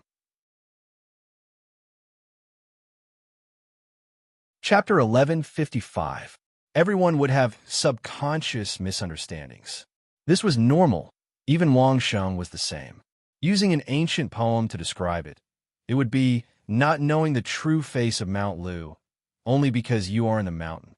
Whether it was the Son of Heaven, the three great consecrators, or even the courtiers, their perspective of thinking was definitely from the Son of Heaven's point of view. With a group of experts at their doorstep, it would be strange if they weren't worried. But thinking about it from another perspective, the result was completely different. Those people were here to seek refuge. Would they destroy the only place they could find refuge in? Who would be willing to live in fear every day? If that was the case, why didn't they live in their own capital? Wasn't it safer? From a different perspective, there would be different conclusions. The Son of Heaven was obviously stuck in a dead end. With Wang Sheng's reminder, the Son of Heaven understood. So that was the case. No wonder Wang Sheng said it was a good thing. The more important figures from the various feudal vassals came, the more power they would have to restrain each other, and the safer the capital would be. Whoever dared to make a move at this time would definitely be the enemy of the world. Those who wanted a peaceful life would definitely send experts to kill those who didn't follow the rules to maintain the rules. This was just like how fighting was not allowed in the inner city of Worry-Free City. No matter who made a move, the people of Worry-Free City would deal with him. This time, the Son of Heaven was no longer worried. His action of drinking was obviously a relief after letting go of the burden in his heart. Steward Zhou also looked at Wang Sheng with a look of admiration. As long as the Son of Heaven had a difficult decision, he would come to Wang Sheng's side and basically find the answer. This was the ability. Don't think that Wang Sheng only said a few words. It was more effective than the strong protection the three great consecrators had put in so much effort to arrange. Almost half a month of worry was gone. Even the identity of Mayer and the Empress was revealed to Wang Sheng. The two important matters of the Son of Heaven were settled. With a relaxed mood, he drank to his heart's content. Do you want to make a fortune? Seeing the Son of Heaven so happy, Wang Sheng suddenly came up with an idea and asked the Son of Heaven. Earn a sum. Tianzi was stunned. Who would dislike having more gold coins? However, it was obvious that Wang Sheng was planning to earn some money from the important figures of the various vassal states. However, the gold coins of these people were not easy to earn, right? What do you mean? Tianzi had the heart to earn, but he also had doubts, so he directly asked Wang Sheng. How many times had the problem solver told him that it was not shameful to consult Wang Sheng? These people came to the capital to seek refuge, so they have to pay some protection fees, right? Wang Sheng replied without hesitation. Are we just going to let them seek refuge for no reason? How? Tianzi nodded his head. These guys made him unable to sleep well for many days. It was only right to collect some protection fees. Let's make it clear first. 50-50. Wang Sheng did not answer directly. Instead, he stretched out his hand and showed 5 fingers, waving them in front of the Son of Heaven. Tianzi glared at him and was about to get angry. What a joke. This is paying protection fees to the emperor. You actually dare to take half. Daughter. When Wang Sheng saw Tianzi's posture, he directly said daughter. Tianzi's anger had not been vented yet. Give me a straightforward answer. 50-50, can't you? Wang Sheng waited for Tianzi to calm down before asking while eating. All right, Tianzi replied while gritting his teeth. For Mei he would give it to Mei as a dowry. Collect taxes. When Tianzi agreed, Wang Sheng immediately said the answer. Then Tianzi was dumbfounded. You want me to increase taxes and then be scolded by others? Tianzi gritted his teeth and asked this sentence. He looked at Wang Sheng with murderous eyes. Who asked you to collect taxes from ordinary people? Wang Sheng looked at Tianzi with contempt. I told you that it's protection fees. Of course, it's collected from those important figures. Should I send someone to their door to collect taxes? Tianzi was so angry that he laughed. Do you believe that my tax collector will be kicked out the moment he enters the door? Buying a house and buying a land needs to be registered with the government, right? Wang Sheng once again gave Tianzi and Steward Zhou a look of contempt. I don't believe that all your transactions are approved happily. You must still be suppressing them, right? So what? Tianzi asked. When you transfer the ownership, you will collect a transaction tax of 10% of the transaction price. Wang Sheng casually gave a proposal. In addition, if you live in the inner city, there will be an additional 10% of the property's value. Pooh! Tianzi couldn't help but spit out the wine in his mouth. It's fine if you collect a transaction tax on buying a house and buying a land. Since those people are buying the land at twice the market price, it doesn't matter. Tianzi couldn't help but spit at Wang Sheng. What is this peace and happiness tax? Why should it be collected? Because as Tianzi, you have to work hard to build the capital into the safest and least in need of protection. Wang Sheng's words shocked everyone to death. So, when you collect the tax, you will announce that the inner city's walls will be torn down. Of course, if you don't like the outer city's walls, you can also tear them down together. Tearing down the capital's walls. Wang Sheng had mentioned it to Tianzi before. It wasn't a sudden idea. It was just that at that time, it was to let Tianzi be supported by the people. But now, it was to send a strong signal to the feudal vassals. Tianzi even tore down the city's walls. Obviously, he didn't put up any defense against the feudal vassals. Once this signal was released, the feudal vassals would be more assured of Tianzi. Since Tianzi had already done this, what was a little bit of money? Even because of Tianzi's statement, the other parties didn't have to worry about Tianzi sneaking an attack from behind. They would fight even more fiercely. Tianzi was indeed Tianzi. In an instant, he thought of many benefits from Wang Sheng's words of tearing down the city's walls. At this critical moment, Tianzi made such a defenseless stance. It was simply a stroke of genius. Pa! Tianzi slapped his thigh and couldn't help but praise, brilliant! Tearing down the city's walls was simply the most brilliant method of retreating in order to advance. It was truly marvelous. When Tianzi looked at Wang Sheng again, he couldn't help but want to give Wang Sheng the title of Prince Consort so that Wang Sheng could honestly come up with ideas for him. All right, the gold coins from tearing down the city's walls and selling them will also be split 50-50. Wang Sheng didn't forget to peel off another layer of skin from Tianzi's body. Don't even think about it. Tianzi was furious. The idea was good, but why did he have to share half of the gold coins from tearing down his own city's walls and selling them to Wang Sheng? The area of the inner city's walls and the moat was definitely not small. It was too easy to sell them for hundreds of millions of gold coins. You better think carefully before you speak. Wang Sheng stared at Tianzi without backing down. Why don't I let Mayer talk to you? At that time, it won't be as simple as 50 to 50. Chapter 1156. You win. Tianzi gritted his teeth and looked at Wang Sheng for a while before finally admitting defeat. There was no choice. Wang Sheng was shameless. He actually wanted Mayer to negotiate with him. How could he get any benefits from Mayer? Not to mention the fact that Mayer was his daughter, just based on Mayer's natural charm. If she were to fire at him, Tianzi wasn't sure if he could withstand it. In the few negotiations between the Xia family and the Gan family, which one was lower than 400 million gold coins? If he really wanted to negotiate with Mayer, Tianzi estimated that 70% to 30% would be his limit. Moreover, it would be 30% for Tianzi and 70% for Mayer. If he really dissatisfied Mayer, the Empress would not let him go, not to mention others. Isn't that right? Wang Sheng looked at Tianzi and nodded in satisfaction. Tianzi was so angry that he gritted his teeth. He really couldn't say anything else. If you dare to be more ruthless. Wang Sheng stopped halfway through his sentence.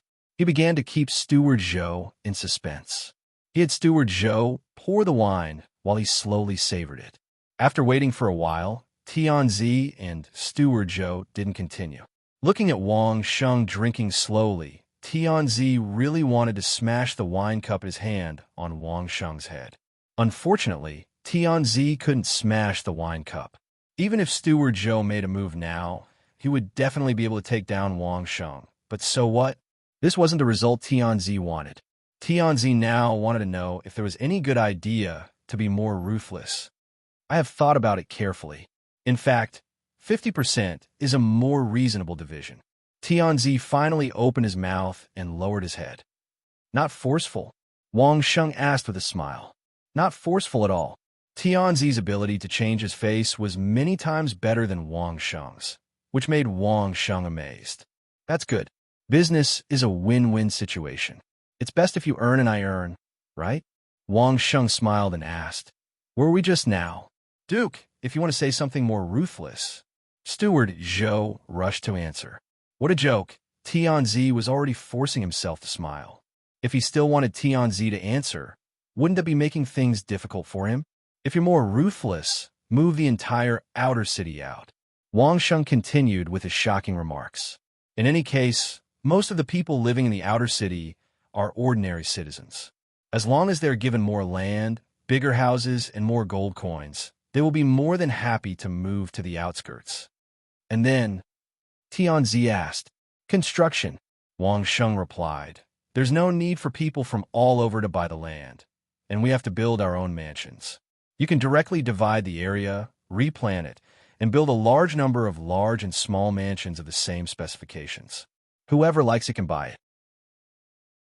In addition, the two sides of the moat must be carefully designed, with a waterscape manor and a noble mansion. Just make it a few times the price, and there's no need to worry that no one will buy it. Tianzi was already pulling his beard and began to ponder the feasibility of Wang Sheng's words. Such a large-scale relocation, Tianzi had never thought of it before. Not to mention Tianzi, even if all the civil and military officials were added up, who would have thought of it? No wonder Wang Sheng said to be more ruthless. It was indeed ruthless without limit. There will be people who will buy it?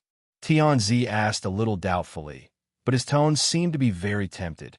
It's safe. Wang Sheng smiled. First, make a rule. In the inner city, no one without a noble title can buy it. The size of the mansion depends on the rank of the nobility. Your civil and military officials are good at this. Let them set a rule.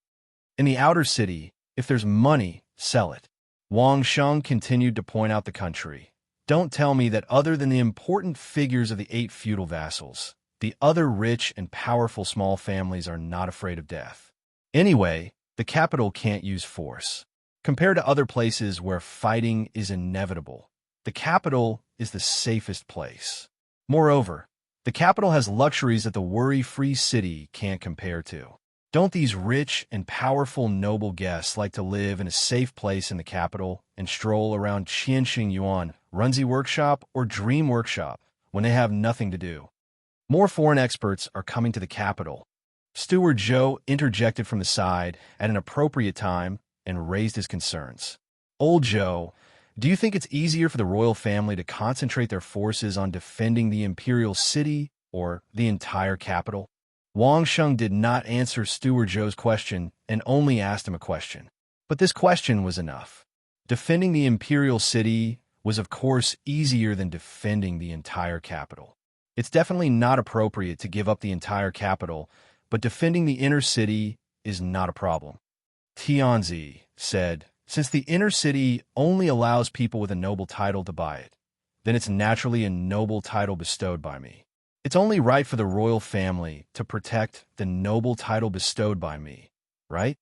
Anyway, whether it's the inner city or the outer city, the more outsiders there are, the more difficult it is for everyone to figure out each other. Wang Sheng laughed and said, if the royal family has any hidden forces, they can easily disperse them in the capital. Everyone has experts to protect them. Even if these experts stay out in the open, no one will suspect their origins. As for the defense of the outer city, it's even easier. Wang Sheng continued to say to the Tianzi, whose eyes were getting brighter and brighter.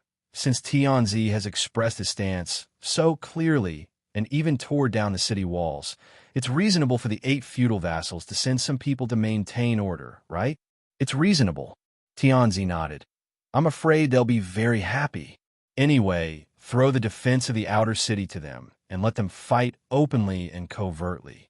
Since Wang Sheng had already said it, he did not hide it anymore, but set a rule for them not to disturb the residents and let them fight in private. It's impossible to completely eliminate the fighting in the capital, but as long as they can suppress it, there won't be a problem. If anyone can't suppress it, then don't blame everyone for ganging up on them. Tianzi and Steward Joe nodded repeatedly. It was impossible to completely not make a move. Even gods couldn't do it. But to be able to do what Wang Sheng said, it was enough for all the rich people in the world to focus their attention. Think about it. All the rich people in the world working so hard to earn gold coins. Then they would rush over to the capital to give you the gold coins. What would it feel like? Wang Sheng was simply bewitching the emperor. Even if what he said was the truth, it would be the truth. Didn't the United States on Earth seize the global wealth like this? And on Earth, didn't the real estate in the capital concentrate the wealth of the whole country in the capital? This method almost didn't have any technical content, but it was extremely effective. At that time, the economic center of the capital will definitely not be a problem. As for the cultural center, it depends on how you continue to run it. After saying all this, Wang Sheng did not forget to draw a picture of the Son of Heaven. As long as the Son of Heaven nodded, he would be able to eat it. Do a rough calculation. If the entire capital's outer city is sold at several times the price of the inner city's land, how many gold coins would that be? It's not too much to take half of it, right? Chapter 11:57. The size of this pie was beyond Tianzi's imagination. Previously, he thought that it would be a protection fee of 1 or 200 million gold coins, but the more he talked about it, Tianzi roughly estimated that if he really operated according to this idea, he wouldn't be surprised to earn billions of gold coins out of thin air. As a Tianzi who had been suppressed since he was young and finally saw a glimmer of hope, when did the entire royal family ever see billions of gold coins? Even if Tianzi's economic situation had improved a lot recently, it was because of the dividends that Mayer's business brought them, which allowed them to frequently see hundreds of millions of gold coins. However, it was unheard of for a business to be able to make billions of gold coins. This was only the economic benefits, not to mention the increase in Tianzi's reputation and strength. At the same time, it brought about a decline in the strength of all parties fighting in the kingdom. The real move was the action of tearing down the city wall. It was absolutely unreasonable to show weakness, causing all parties to have no reason to be suspicious. Unless the 8 great feudal vassals could really join hands, only then would there be a chance to break the situation. The question was this possible? Therefore, this was almost a perfect situation that all parties unknowingly jumped into. Even if there were smart people who saw it, one or two families wouldn't be able to have any impact on this. The only thing that worried Tianzi was some other people. Those people in the capital, in the end, are my people and also the people who truly support me.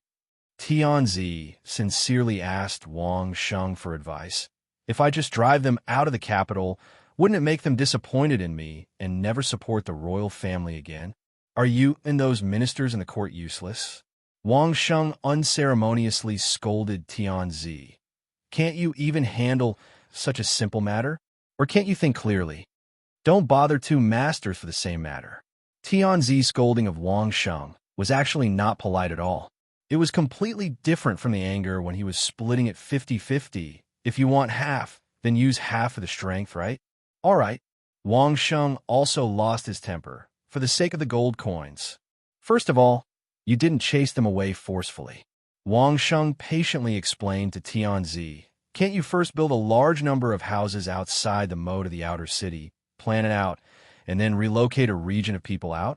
Do you think you can do it in the entire capital at the same time?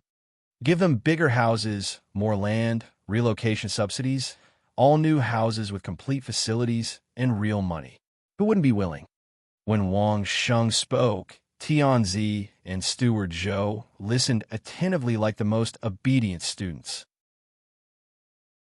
It was not that there were no greedy people in this world, and it was normal to want to be a holdout. However, this was a feudal society. He believed that the emperor would definitely have a way to end this. Therefore, Wang Sheng did not even mention this point. If 90% of the people were satisfied, that would be a success. It's not like I won't be able to live after I move out. Wang Sheng continued to explain, both the inner and outer city will have to be demolished and rebuilt. Do you know how much work it will take? How long could it last? How many people in the capital can it support? Other than that, those who bought houses and land in the capital, don't they need to eat, drink, and use? Won't they be able to support even more people? Originally, the population of the capital was enough for everyone in the capital to eat. Now, there are even more people who don't produce and only spend gold coins to buy things. Don't tell me the commoners are earning less than before. Wang Sheng asked, after these people buy houses and land, they'll need people to serve them, right? They will need to hire workers, right? There are only so many people. What should they do? They can only raise the price. Wouldn't that mean they earn more than before? Wang Sheng's words made Tianzi and Steward Zhou feel like they had heard a book from heaven. They had never thought of it before, but it was very reasonable. That serious look of them listening was like a primary school student, which made Wang Sheng despise them.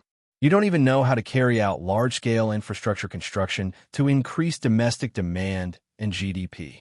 You are Tianzi. Fail. Bad review. Of course, you have to think about all of these before you start work. You have to make people satisfied before they buy your house and land.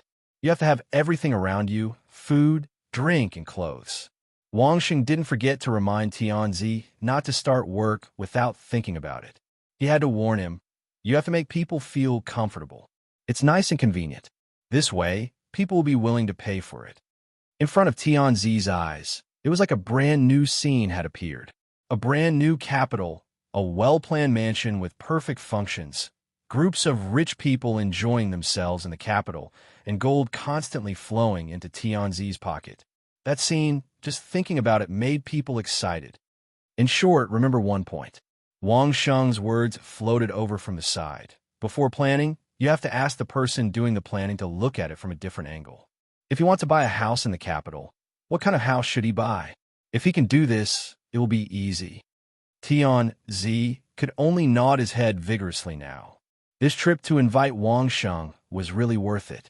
At first, he thought it was just a simple worry of someone sleeping beside his bed. In the end, Wang Sheng casually threw such a big plan to Tianzi. It made him so surprised that he didn't know what to say. Thinking about the future of this plan, it was tens of billions of gold coins. Suddenly, Tianzi felt a little heartache. He had to give half of it to Wang Sheng. Although this half would definitely be given to Mayer, it was billions of gold coins, not hundreds of thousands.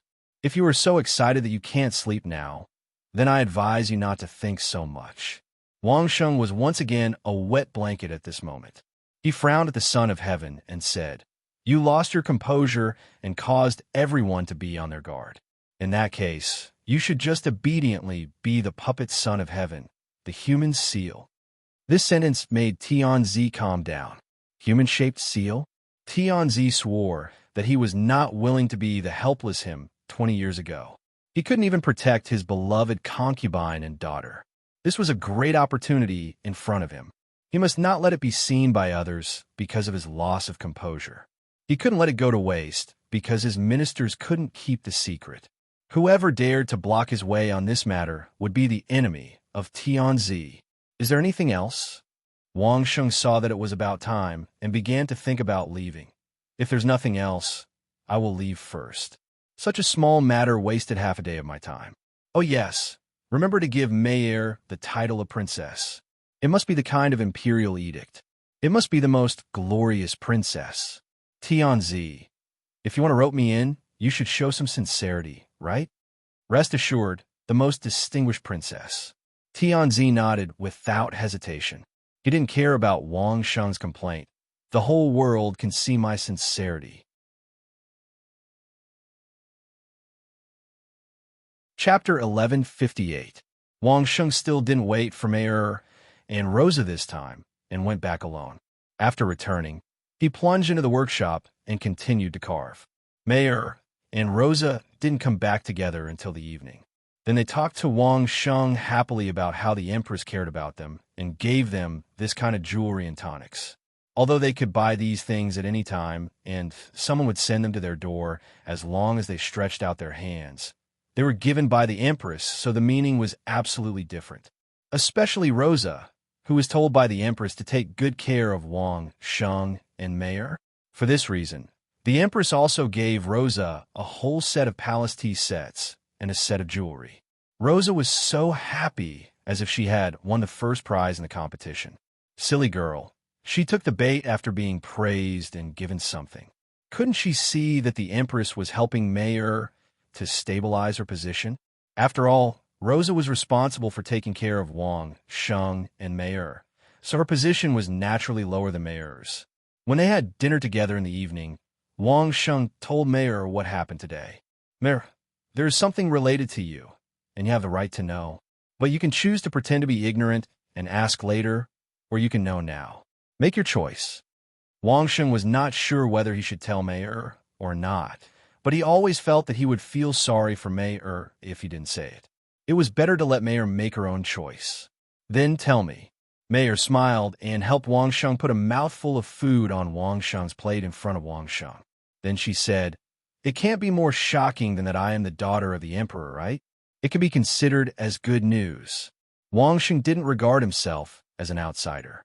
He finished eating the food that Mei had placed in his bowl before slowly saying, "The Empress could be your real mother.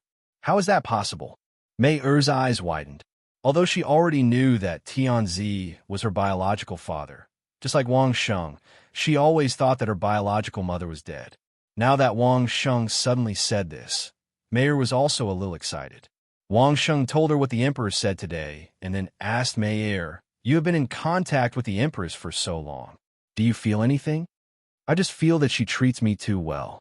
Mei's face was filled with disbelief and surprise. She had always thought that she was an orphan whose parents had died and had been raised by someone else. Now, suddenly, she had both parents, and they were the most distinguished people in the world. The great happiness made Mei unable to believe it. Rosa also widened her eyes. Before leaving, Wang Sheng just told her to be careful of the Empress. He must have some ulterior motives for treating Mei so well. The sudden change of their relationship seemed to explain the previous strangeness. "I'm 90% sure it's true." Wang Sheng smiled. If Mei had a biological mother to love, it would definitely be the best thing. If there's a chance, you can have a deep conversation. Maybe you can know a lot of secrets of the royal family. "I'm not interested in the secrets of the royal family." Although Mei was excited, she also knew what was good and what couldn't be easily inquired. She was in such a good state now. Why did she take the initiative to throw herself into the bottomless pit of the royal family? In addition, I talked about a business with the emperor. Wang Sheng waited for Mayer to calm down before telling her what he had discussed with the Son of Heaven. Originally, it was just a small business that involved tens of millions or even hundreds of millions of gold coins. Later, I couldn't help but say too much, and it became a business that involved tens of billions of gold coins. Fortunately, the emperor had already agreed to split it 50-50. Otherwise, you would have to fight for it. A business of tens of billions of gold coins. Even if Mayer and Rosa were used to seeing business of hundreds of millions of gold coins, they were still shocked when they heard a business of tens of billions of gold coins. There was such a huge business in this world. Could it be that he bought the entire imperial city? Not the entire imperial city, but more than half of the capital. Wang Sheng smiled and explained. He repeated what he said to the emperor and then said with a little embarrassment, "That's all. If we really do it, I'm afraid it will be a big business." Oh my God. Mayer and Rosa listened and were stunned. A business of tens of billions of gold coins was not a joke, but real? Duke, why didn't you say so earlier? It's a big loss. The first thing Mayer said after she reacted was to blame Wang Sheng. If you said it earlier, we could have done it ourselves. It would have been better than 50-50. It's a big loss to give him such a big sum of gold coins for no reason. All right. Wang Sheng smiled and said to Rosa, "It seems that I didn't dote on you for nothing. You know how to move things from your own father's house to your own house." Rosa giggled and didn't say anything. She just watched Mayer make mischief over there. Then, Wang Sheng regretted it. He shouldn't have said these things to Mayer and Rosa during dinner.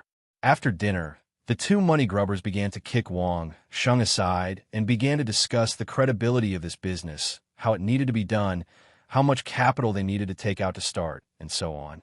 As the two girls chatted too excitedly, they were still awake when Wang Sheng was about to fall asleep. Wang Sheng was tossed aside, leaving him alone on an empty pillow. Even Mayer and Rosa, who were used to seeing hundreds of millions of gold coins, were like this. The reaction of the emperor, who had been unable to make ends meet since childhood, was obvious. Even before Mayer and Rosa could come to a conclusion, the emperor summoned the representatives of the various vassal states early the next morning and hurriedly announced it. The first thing was protection money. To live in the inner city, one must have a noble title. The transaction tax for the sale of houses and land was 10%, and the comfort and work tax was 10%. For the children of the major vassal states, they were allowed to use gold coins to buy a noble title that was no higher than their father's by 2 ranks and no lower than the lowest baron. There was only one such quota in each state. As for the others, they had to perform meritorious deeds to receive the title. Fortunately, in order to deal with the Shangyue state, the emperor had given each state a few blank imperial edicts. The title had been filled in, but the name and fief were blank. They were told to find their own heads to find a way. As soon as this news came out, the same reaction of the various representatives was, did the emperor go crazy thinking about gold coins? He actually came up with such a way to earn money. The various representatives were about to object, but they were stopped by the emperor in advance. The matter hadn't been announced yet. Then the emperor announced the second thing. Outside the imperial city, the walls of the inner and outer city of the capital, the emperor would tear them all down. This was to show the attitude of the emperor and the royal family not to participate in the world hegemony. After the announcement, the emperor asked the representatives for their opinions. What else could it mean? At this time, if any of the representatives objected, they would be idiots and idiots. No matter what, the emperor was willing to abolish his own martial arts. Wouldn't everyone welcome it? Compared to this, wasn't it just greedy for gold coins? Here. Chapter 1159. The people in the capital had probably never seen the representatives of the major vassal states rushing back to their own halls from the palace like rabbits that had been shot by an arrow. Today, they were lucky enough to see it. When the emperor finished announcing the second decree, the representative of the Tang family stood up on the spot and repeated it to the emperor. After getting the confirmation from the emperor, The emperor even took out 2 copies of the imperial edict for everyone to see. He stamped the imperial seal in front of all the representatives and sent someone to post it outside the palace. One of them was the 2 that the emperor had just said. There was no mistake in the meaning of the words. It was what the emperor had said and confirmed by Elder Tang. Everyone saw the emperor stamping the imperial seal. There was no ambiguity at all. The content of the second imperial edict was the imperial edict to make a woman a princess. Compared to the first one, the second imperial edict was nothing. Wasn't it just to make a woman a princess? Not to mention a mere princess, even if it was an empress. What did it have to do with all the parties? Wasn't it still supported by the royal family? As for what title the princess was given, who would care about such a small matter at this time? All the representatives of the vassal states immediately ran back to their respective halls. The first thing they did was to send back the emperor's will through messenger birds. Then, they gathered the strategists in the capital to ponder what the emperor meant. Everyone was guessing, but there was one thing that everyone had in common. That was, the emperor was afraid. Since young, the emperor had always been someone who struggled to survive in the cracks. Who would care about the royal family? It wasn't easy to rely on the enfeoffment system to make everyone have a little more respect for the emperor and let everyone address him as the emperor. However, in reality, everyone didn't feel that there was any substantial improvement. But in recent years, it was different. The prosperity of the capital increased day by day. Ever since Wang Sheng entered the capital, all kinds of rare and good things emerged one after another. The enjoyment also increased. It was different from a nightlife in the capital. All parties were always working hard and constantly fighting. Most likely, the war with the Shangyue kingdom had made the Son of Heaven feel something. In order not to misunderstand the Son of Heaven's intentions, the Son of Heaven put on such an attitude of tearing down the inner city walls to send a clear signal that the Son of Heaven had no ambitions. Of course, the tax collection was completely the emperor's intention. Since they had already expressed their attitude so thoroughly, how could they not give the Son of Heaven some benefits? What's more, Tianzi didn't ask for much, just some gold coins. To be honest, it wasn't too much. Wasn't it just some gold coins? Going to the capital to attend a concert would cost 100,000 gold coins per person. Buying a decent mansion would cost at most 10 million gold coins, and 10% would only be 1 million gold coins. Adding on the comfort and work tax, which was basically a protection fee, it would only be 2 million gold coins. Was 2 million gold coins a lot? If there was anything troublesome, it would be the requirement of the title of nobility. It wasn't a big deal for the kings of various countries to buy a title for their sons. The price of a baron was only 10 million gold coins, which could be easily taken out. The problem was other people's titles. Which of those elders and important ministers didn't want to send their children and families to the safety of the capital? Don't look at how the emperor tore down the city walls. The more he did so, the safer the capital was. If anyone dared to touch someone's family in the capital, they would become the public enemy of the world. Everyone had the right to punish them. Their situation was even worse than when Wang Sheng was hunted down by the whole world. In this case, the ones who were in the most difficult situation were actually their respective kings. The emperor had given the blank imperial edict, and the title of nobility had also been given. It was just a matter of whether you wanted to grant it or not. If you didn't grant it, the elders and important ministers would be bitterly disappointed. If you granted it, you had to give a fief. Wasn't this creating an artificial state within a state, causing the large vassal states to fall apart? No matter how you looked at it, it seemed like a conspiracy of the emperor. Just when the kings of the various countries were in a dilemma, the Tang Empire took the lead in taking action. The fief still had to be awarded, but the meritorious officials who were awarded the fief could only have the income of the fief after tax deduction. They could not participate in the management of the fief themselves. The management of the fief was still managed by the people of the vassal states. With this, it seemed that the conflict between the fief and the vassal states suddenly disappeared. This was a result that all parties could accept. Thus, everyone was happy. Those who wanted the fief got the title, the fief, and even the income of the fief. The vassal states did not fall apart because of this. they were still complete vassal states. As for whether the emperor achieved his goal or not, who cared? In the capital's Chongqing mansion, Steward Li, the favorite of the emperor, personally came to deliver the edict. Of course, Steward Li did not dare to put on a show that he wanted Wang, Sheng, and Mayer to kneel to receive the edict, and then burn incense and bathe to receive the edict. He was completely like a lackey. He politely handed the edict to Mayer with both hands, and his face was full of smiles. The emperor granted Mayer the princess of the Ning kingdom and gave her the surname Su. This was the first princess with a title since the emperor's enfeoffment system.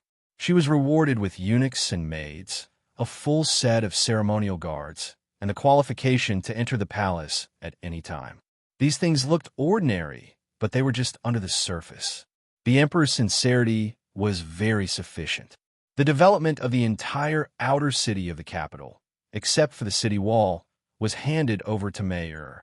In other words, the entire tens of billions of yuan project was handed over to Mayer. The amount of income was all up to Mayer. Not even a financial supervisor was appointed. Greetings, Princess of the Ning Kingdom. Steward Li was quite good at making fun of people. When Mayer just received the edict, he had already knelt down to greet the emperor with the etiquette. Steward Li, please get up. Mayer had been doing business in the capital for so many years. How could she not know who was really powerful and who was only superficial? Steward Li's behavior was completely a performance of loyalty to the emperor, but there was no lack of intention to make Mayer happy. In general, in this kind of situation, money must be given, but would a person like Steward Li care about that small amount of money? The subordinates accompanying Steward Li could give money, but Steward Li could not be easily dismissed. Old Li, do you, Old Zhou, and Old Shin have any extra money? When Mayer had not figured out how to dismiss Steward Li, Wang Sheng said, if you have, send it to Mayer. You will each get a share of the next jewelry shop of Mayer. Not only did he not give money, but he also wanted money from him. If it was someone who was not clear-headed, he would definitely fall out with Wang Heng and Mayer. But who was Steward Li? How could he not know how scary the next jewelry shop of Mayer would be? This was simply Wang Sheng throwing a golden pie to them. They would be fools not to grab it.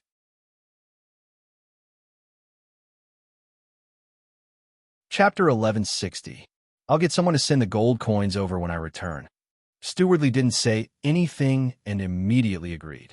Not only did he agree to his share, he also agreed on behalf of Steward Zhou and Old Eunuch Shun. No matter if it was Wang Sheng or Steward Li, no one mentioned the amount of gold coins that the three of them had to invest. This was really a benefit that Wang Sheng and Mayer had given to the three great officials. Even if the three of them were to symbolically send one gold coin over, Wang Sheng and Mayer would still accept it. The shares of the three great officials of the royal family, 3 10th-degree realm experts, many people couldn't give it away even if they wanted to. However, to head Steward Li and the other two great revered elders, Wang Sheng could be said to have easily given them riches and honor.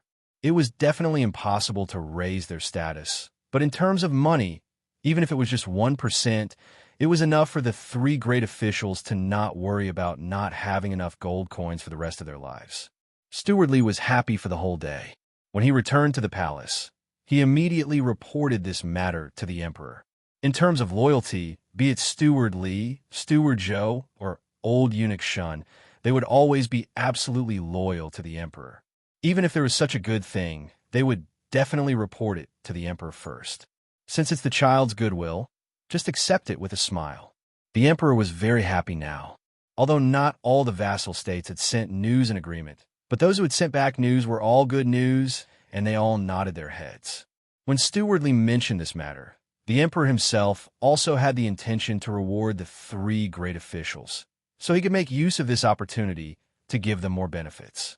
The emperor now really treated Mayer as his own darling. When the empress heard that the emperor had already told Wang Sheng about the empress's real background, and it was highly possible that Mayer also knew about it, she was so excited that she didn't know what to do.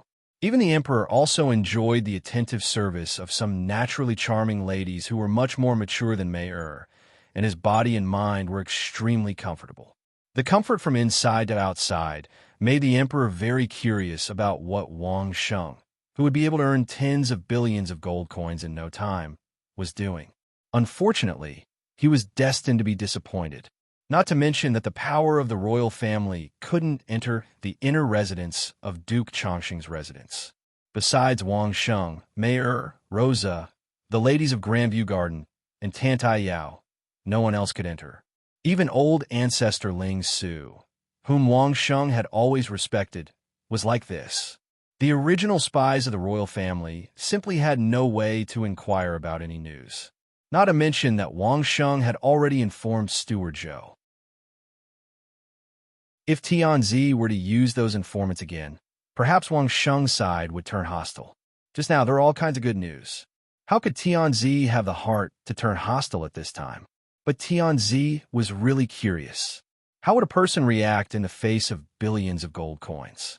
At the very least, Tianzi didn't sleep for the whole night. It was unknown if Wang Sheng couldn't fall asleep. At this moment, Tianzi was very curious about Wang Sheng.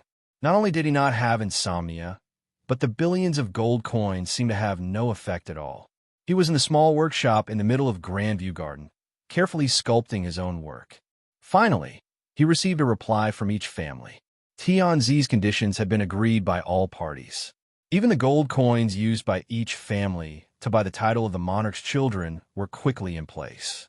The capital was so prosperous that all parties had already hoarded a lot of gold coins in the capital, ready to use at any time. Tianzi also met Mei again, but this time it wasn't an invitation from Tianzi, but Mei took the initiative to come to the palace and brought Rosa together to discuss business with Tianzi. Although he didn't know whether Wang Sheng and Mei had said it or not, Tianzi still pulled the empress to discuss it together. With a woman's keen sixth sense, the empress quickly discovered that Mei-er's attitude towards herself had changed slightly. That slight change was very subtle, but the empress was able to detect it. It was a kind of difference that was a little distant before, but now there was a kind of intimacy. Mother and daughter were connected. If he couldn't even detect this kind of intimacy, Wang Sheng would probably doubt whether the empress was Mei-er's biological mother or not. Holding back her excitement and happiness, the empress quietly held Mei-er's hand, as usual. But this time, she completely felt the childish admiration and intimacy from Mei-er. The empress almost couldn't help but cry. Tianzi was still a very competent Tianzi when dealing with official affairs. When talking to Mei-er about the disposal plan for the outer city, Mei-er and Rosa had already discussed a first draft. They took it out one by one, and each one was very feasible. Just listening to the preliminary plan that Mei-er and Rosa came up with, Tianzi seemed to have already seen the scene of the newly built mansion in the outer city being sold, and a mountain of gold coins flowing into his and Mei-er's pockets. Have you discussed these plans with Duke Chongqing?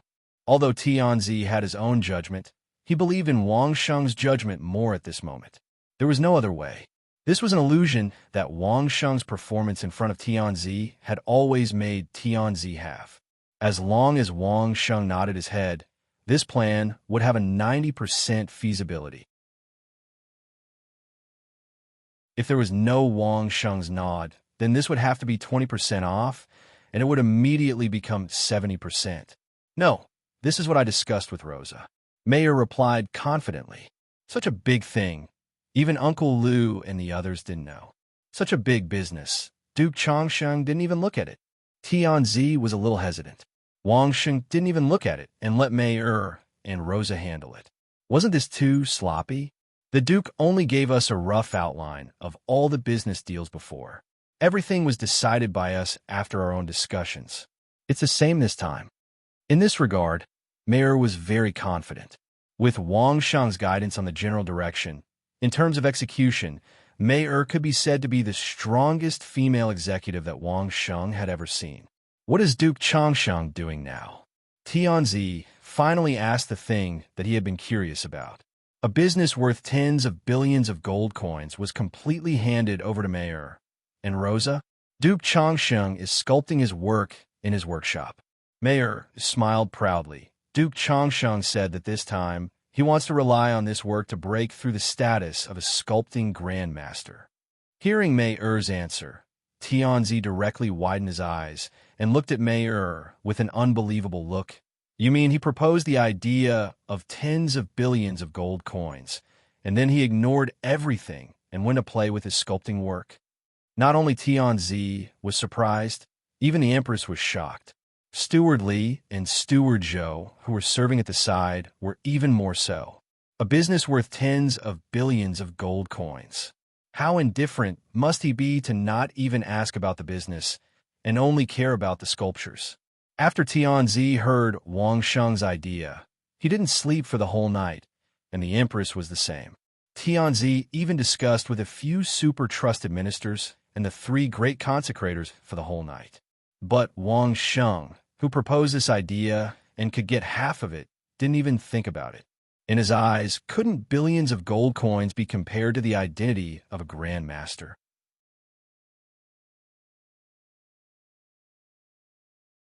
Chapter 1161. No matter what the emperor thought, Wang Sheng was still not affected by the outside world. He was focused on carving in the workshop. Wang Sheng's effort in carving was no less than his cultivation. Every time before entering the workshop, Wang Sheng would adjust his state to the best, as if he was seriously cultivating. In fact, after entering the workshop, he would activate a silence formation so that he wouldn't be disturbed and could quietly sculpt. No matter how big the matter was, everyone could only wait for Wang Sheng to come out of the workshop before notifying him. Wang Sheng did not think that with old Taoist Ling Su staying in Changshan Duke residence, something life-threatening would suddenly happen. Such a situation was obviously incomprehensible in the eyes of the emperor. Steward Li and the others could understand a little, but they still could not understand Wang Sheng's state of not even caring about a business worth tens of billions of gold coins. Originally, it was the emperor who was anxious to notify the families, but now it was the families who were anxious. In less than 3 days, the replies from the families had all been sent to the emperor. Not only that, even the gold coins used to buy titles for their children were sent to the palace. Of course, the Dai family was an exception. The current head of the Dai family obviously did not need to buy titles for his children. If he did not even have children, how could he talk about titles?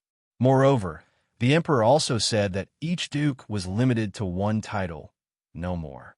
But even so, the emperor still received nearly 200 million gold coins from the big and small dukes.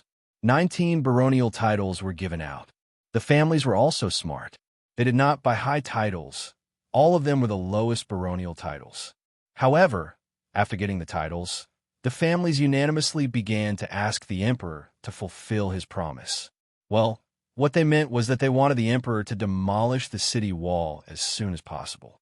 The emperor did not expect that a small matter of demolishing the city wall would make all parties so concerned. Even because of this, the attacks from all parties were quiet for a few days. The arrow was already on the string, but it had to be fired. The emperor was also straightforward. After waiting for 5 days, the family's intentions were almost gathered. He immediately nodded, waved his hand, and the city wall began to be demolished. Of course, the city wall of the capital was not something that could be demolished at will. Before starting, Mayer had already directly asked to buy the stones used to build the inner and outer city walls. These stones were all top-notch materials. When the time came for the construction of the inner and outer city, they would be able to make a huge profit. As for the job of dismantling the city walls, it also fell to Mayer. A portion of the stones that were dismantled would be used to pay for the workers, and the rest would be bought by Mayer with gold coins. For this request, Tianzi would definitely agree. But when this news came out, everyone seemed to have other ideas. Although they didn't say anything against it, it was obvious that they were contacting each other more frequently. The people in charge of contacting each other were the shopkeepers in charge of business. So even if Mayer knew about this situation, she didn't care. In the business world, it didn't mean that just because the clan was powerful and influential, they would be successful in every endeavor. Within a short period of time, Mayer had gathered a group of newbies whose cultivations were between the 2nd and 3rd stage. Then they started to dismantle the few city gates in the inner city. In less than a month, the 9 inner city gates, including the city gate towers, had all been demolished. The construction of the outer city walls had also begun, and the city gates were still being demolished. Once the city gates were gone, it meant that the city walls were meaningless. This also meant that the emperor of the capital was really demolishing the city walls, and not just fooling everyone. Regarding this, all parties were very satisfied. If there was anything they were not satisfied with, it would be that the speed of dismantling the city walls was not fast enough. There was no other way. Mayer had spent money to buy the stones for the city walls. When dismantling, they were more careful, and the people who did it would not damage the long stone strips. This way, when they were reused, there wouldn't be much loss. But because of this, the speed of dismantling was not fast enough. In order to store the dismantled stones, Mayer was rich and overbearing. She specially bought a few pieces of land in the inner city, outer city, and outside the outer city. She didn't do anything other than pile up the stones. The stones used to build the city walls were all mined by the royal family from the mountains outside the city. Now, all of them had become Mayer's property.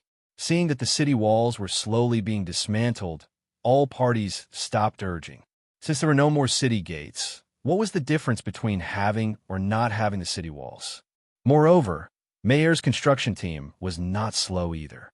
In a day, they could dismantle hundreds of feet of the city walls. It wouldn't be long before the city walls were history.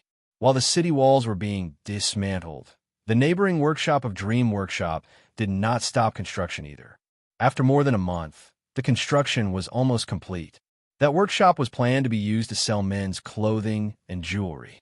Now, the men's clothing that matched the wedding clothes were ready-made. There weren't many jewelry made, but all of them were exquisite. Especially the phoenix coronets that were specially made to match the wedding robes. Even Mayer was full of praise for them. So how could outsiders say no? The various countries were in a mess. Every day, the news sent back was about where the battles had taken place and how many people had died. It was hard to listen to.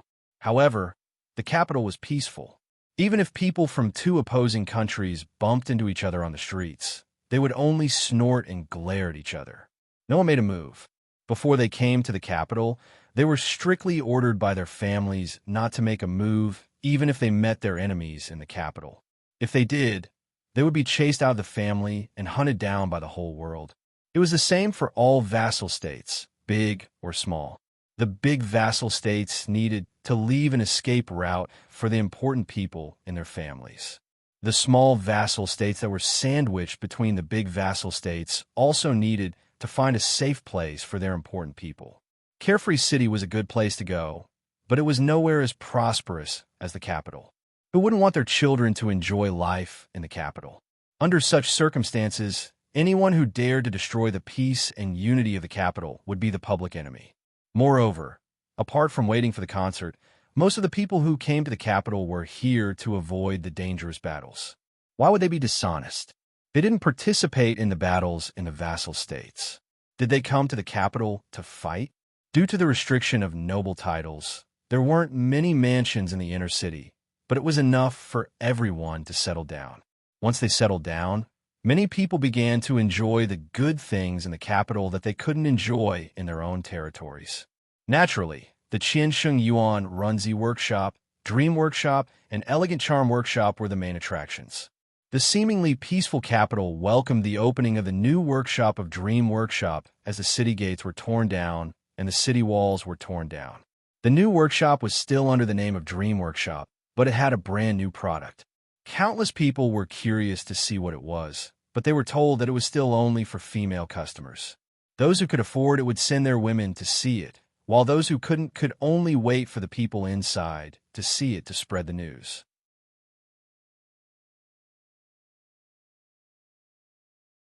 Chapter 1162. The VIP customers of Dream Workshop were the happiest when the new goods were put on the shelves. These noble ladies from the capital were always the first to enjoy the new goods in Dream Workshop, and they always attracted many envious gazes. This was already a rare, happy time for them.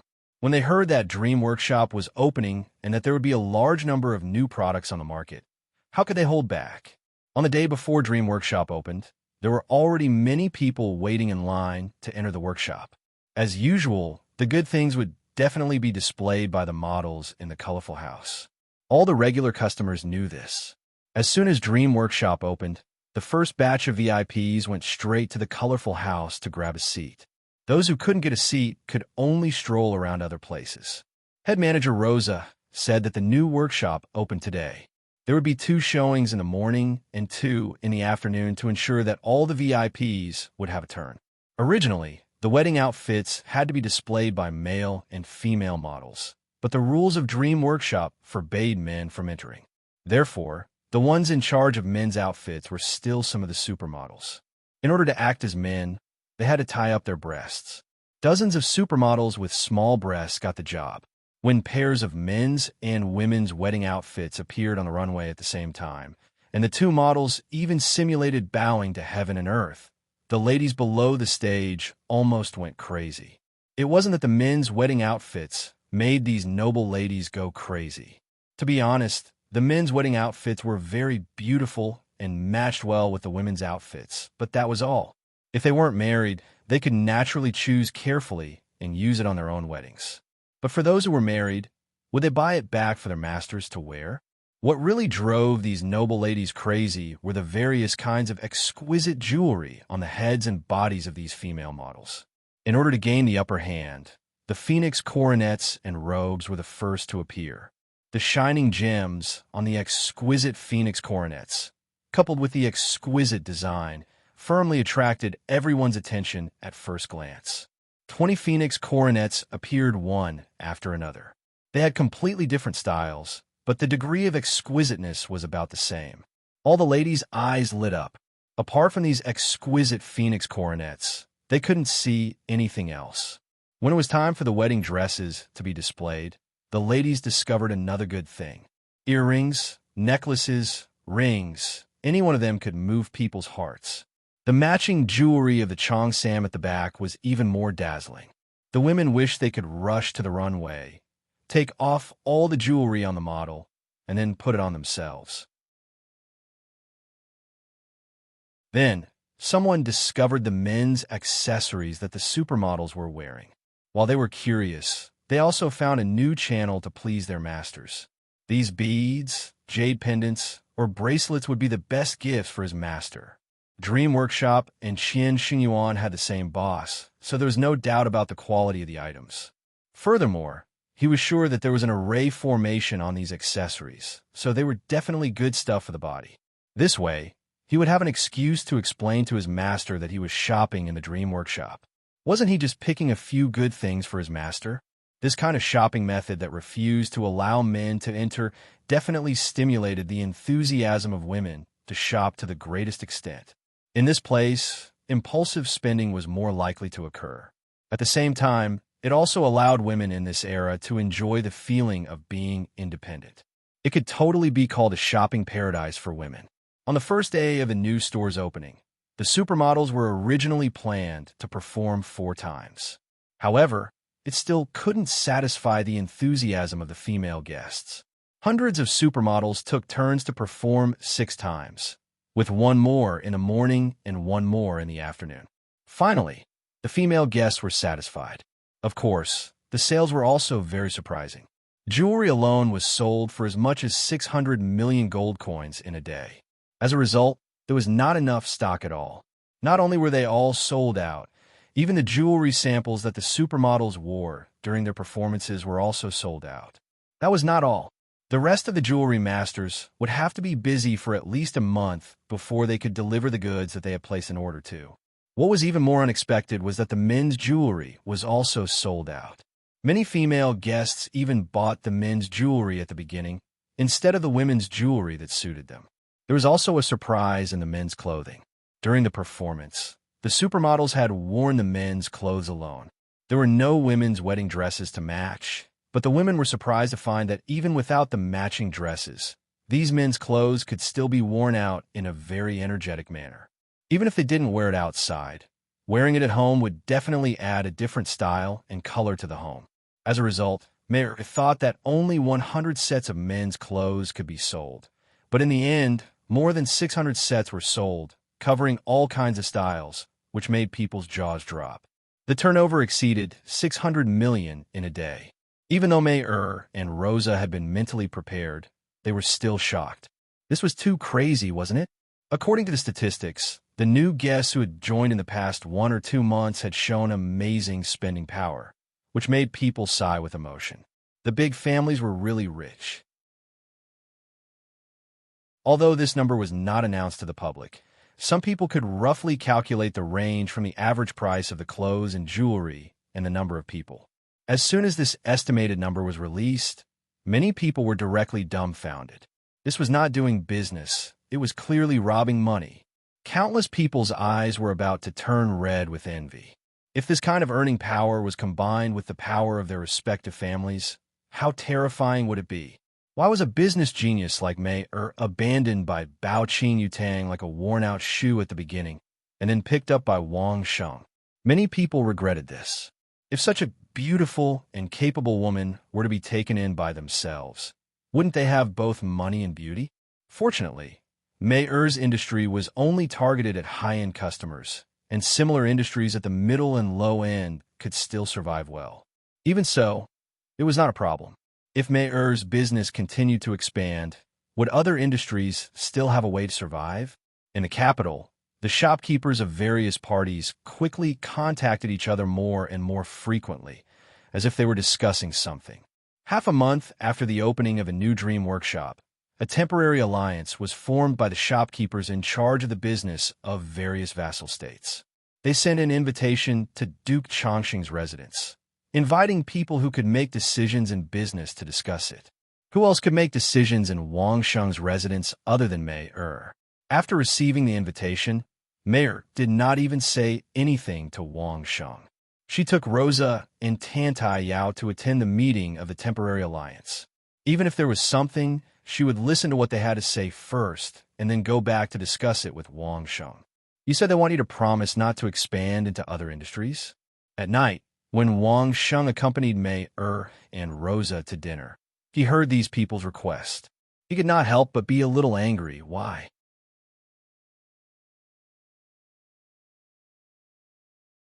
Chapter 1163. I also asked the same question. Mayer saw that Wang Sheng had the same reaction as her and seemed to be very happy. What did they say? Wang Sheng asked. To be honest, Wang Sheng never expected that so many shopkeepers from the vassal states would unite together to put pressure on Mayer. Now that he thought about it, this source spirit world was not like the normal business competition society on Earth, at least on the surface. Seeing Mayer making a lot of money, there were many people who could not stand it.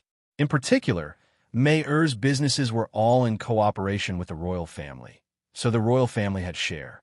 With so many gold coins, they could only watch helplessly as it flowed into Duke Chongqing's residence and into the royal family. Those forces that did not belong to the royal family were naturally envious. Unless we cooperate with them in our new business. Mayer's words revealed the essence of the whole matter. To put it bluntly, all parties were envious and wanted to share the profits. They definitely could not get involved in their original business, so all parties wanted to get a share in Wang Sheng's new business. The idea was actually quite simple, and the method was simple and crude enough. The problem was, would Wang Sheng agree? What other conditions are there? Wang Sheng asked again. Simply put, there is none. Mayer replied with a smile. However, during our discussion, people from all parties secretly sent letters to the residents, suggesting that we cooperate with them alone. As long as it is in their territory, there will not be any trouble. They want us to go to their territory to do business and make money for them. Wang Sheng nodded. In fact, everything was business, everything was profit. Besides that, what else could it be? In your dreams. Mayer coldly snorted. They're not just dreaming, they have already done it. Wang Sheng smiled at Mayer. I didn't agree. Mayer pouted and said proudly, if I didn't agree, who would succeed? That's true. My Mayer is the best at doing business in the world. Wang Sheng complimented Mayer. His words made Mayer smile from ear to ear. If we want to do business in Beijing, they still can't block us, right? Wang Sheng continued to ask after laughing. Naturally, they can't say anything. Mayer laughed in disdain. but she immediately became serious. But they said that if we don't agree, we might have problems buying raw materials from other places. Qian Xingyuan's brush, ink, paper, and inkstone required stones, wood, straw, and even animal fur from all over the world. The capital alone was definitely not enough to satisfy these raw materials. It was the same for Runzi Workshop. A large amount of cosmetics required a large amount of raw materials. Although those guys couldn't figure out the core materials and core techniques, if they cut off the raw materials, Runzi Workshop would probably stop production. It was the same for Dream Workshop. The raw materials for fur, cloth, and accessories couldn't be provided by Beijing alone. They had to be purchased from all over the country. Even if the quantity wasn't large, if the supply was really cut off, it would probably cause a lot of trouble. Those guys probably knew this, so they wanted to use this to force Mayer to agree to their conditions. Of course, the goal behind it was to cooperate with Wang Sheng to make money. What if we don't do new business? Wang Sheng asked nonchalantly. Wasn't it just not allowing new business? Weren't the few businesses on hand profitable enough? Then whatever. Everything will be the same. Mayer clearly understood those guys' intentions. They also knew that they couldn't interfere with the old business, so they didn't have any ideas about the old business. Then tell them that we won't be doing any other business except for the stone materials and houses in the capital. Wang Sheng sneered. In the next few years, we'll be doing tens of billions of gold coins. Do you think we'll be poor? I've already told them. Who was Mayer? How could you let those guys gang up on her at the last minute? We've already prepared a business, but we won't do it just because you said so. What good are you thinking? Did they agree? Wang Sheng asked. Of course, Mayer replied proudly.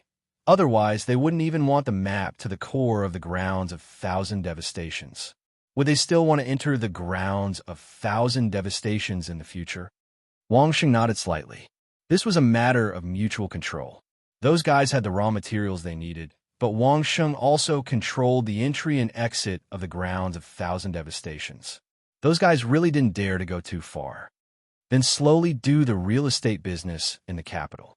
Wang Sheng grunted. In any case, this thing doesn't require much skill.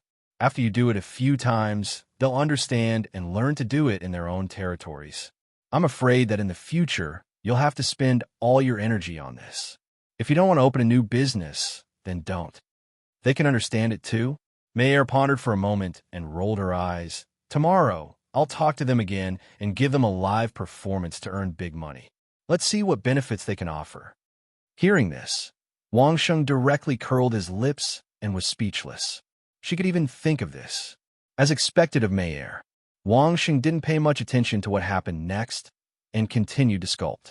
The work had already reached the final stage, and it was also the stage where he needed to be the most careful. A slight distraction could lead to disastrous consequences. These days, Wang Sheng's sculpting speed had slowed down a lot. He really didn't want to be distracted by these small things. Of course, only Wang Sheng wouldn't care about this kind of thing. If it was someone else, even if it was the emperor, he would probably be furious. A business worth hundreds of millions of gold coins a year. How could he not give way just because he said so? Based on what? It was probably because of this that he would have countless enemies. Now that Wang Sheng was focused on becoming a martial grandmaster, he was also slowly waiting for the arrival of the Xia family's one-year head start. His real destination was still the core inner circle of the land of Thousand Despair. Whether it was earning money or managing it, it was actually just to build a foundation for Mayer's future. He wanted to build a force that could let Wang Sheng feel assured to protect Mayer. He already had a few solid businesses. It wasn't like he was poor and starting from scratch. Was Wang Sheng still afraid of those people? Moreover, it was at most half a year. All parties still had to fight each other. Wang Sheng didn't want to create any new businesses at all. However, these guys really thought of using such a despicable method to make things difficult for others. If possible, Wang Sheng didn't mind letting them know what was called economic warfare. The Xia family had already been toyed with by the Godly Might prison. Were there other families interested? The next night, during dinner, Wang Sheng finally found out the result of the negotiation between Mayer and those guys. They gave in. We can open new businesses in the future. The unhappy expression on Mayer's face was very obvious. But we can't do a specific business. We can only do businesses like pawning and loan collection.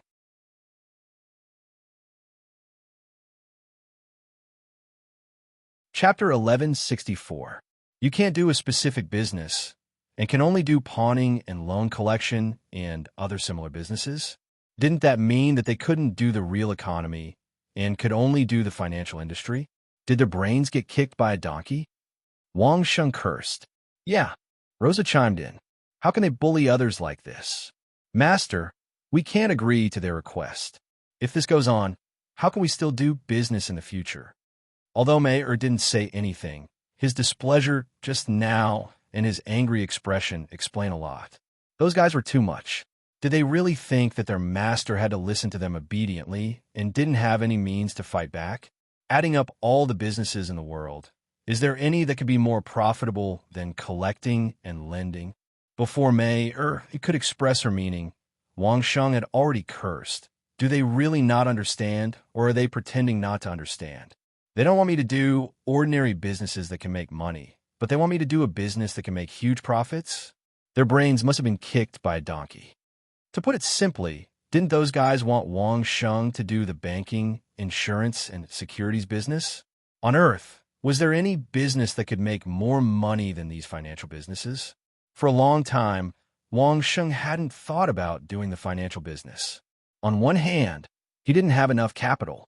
On the other hand, Wang Sheng didn't have the nerve to harm these ordinary businessmen who were still in the early stage of capitalism. A group of self-righteous guys wanted to restrict Wang Sheng, but they didn't expect that they would personally force Wang Sheng to go into the business that Wang Sheng didn't want to harm. What was this? Was it a trap of their own making? Or was it fated to dig their own graves? Mayer and Rosa were stunned. They looked at Wang Sheng, dumbfounded. What did the master say just now? A business that could make huge profits? Master, tell me quickly. Mayer hated to hear about business that could make money. When she heard Wang Sheng actually said that collecting and lending was such a business, she became anxious. She didn't even have time to eat and directly threw herself into Wang Sheng's arms. She hugged Wang Sheng's neck and kept shaking it like a spoiled child.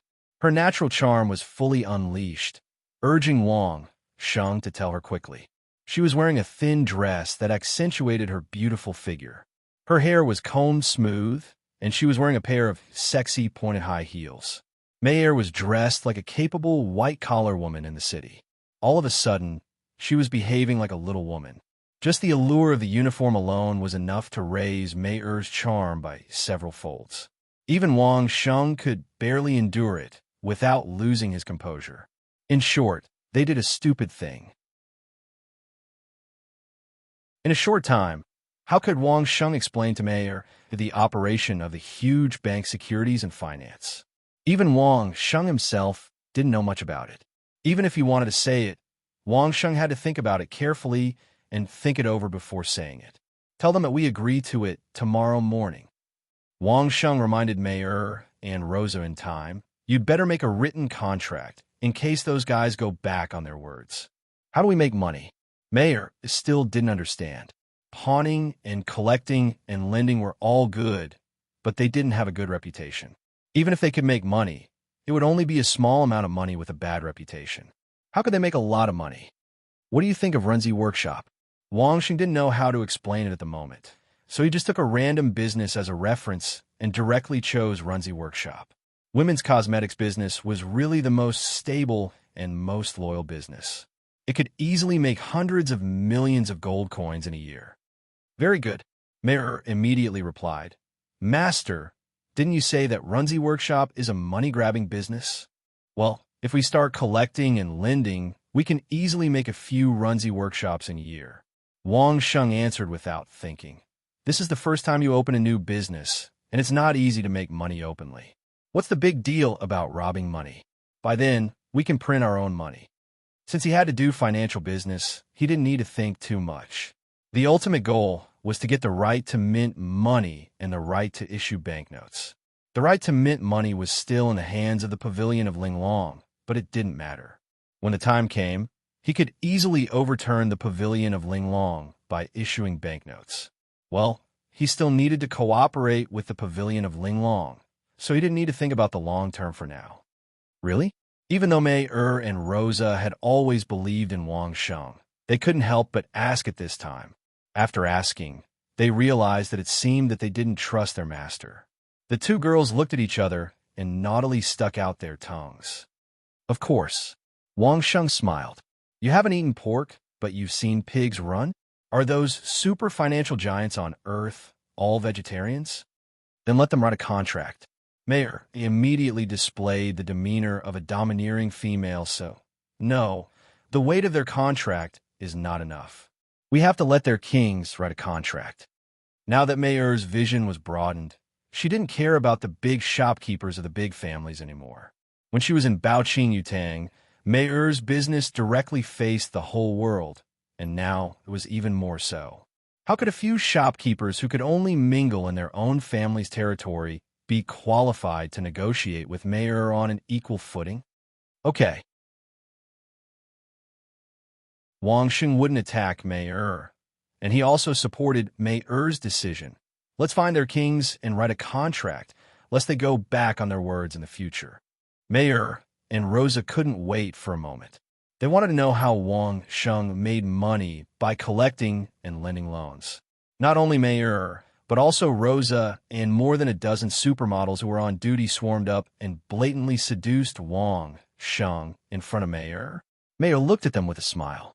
Being entangled by these women, Wang Sheng couldn't do anything. Seeing that he was about to lose, he could only promise to tell them part of the story first. Of course, it wasn't here. After the bath, the three of them lay on the spacious bed in the bedroom, and the two women lay on each side of Wang Sheng. Only then did Wang Sheng explain in detail. Wang Sheng didn't want to finish the story himself, but Mayor and Rosa insisted, so Wang Sheng could only tell them about the house loan, which was the easiest to combine with the business he was going to do. Wang Sheng was the most knowledgeable one. Wasn't he going to start the real estate business in the capital? In addition to the important figures of the major vassal states, there were many rich people who wanted to buy houses in the capital, including the capital and the whole world. But in addition, didn't ordinary people who didn't have enough gold coins have such a need? The fiercer the war outside, the safer the capital would be. The real estate in the capital would be more sought after by the whole world, and the easier it would sell. After all, only a few people could afford to buy a house and land in one go. Therefore, the house loan came into being.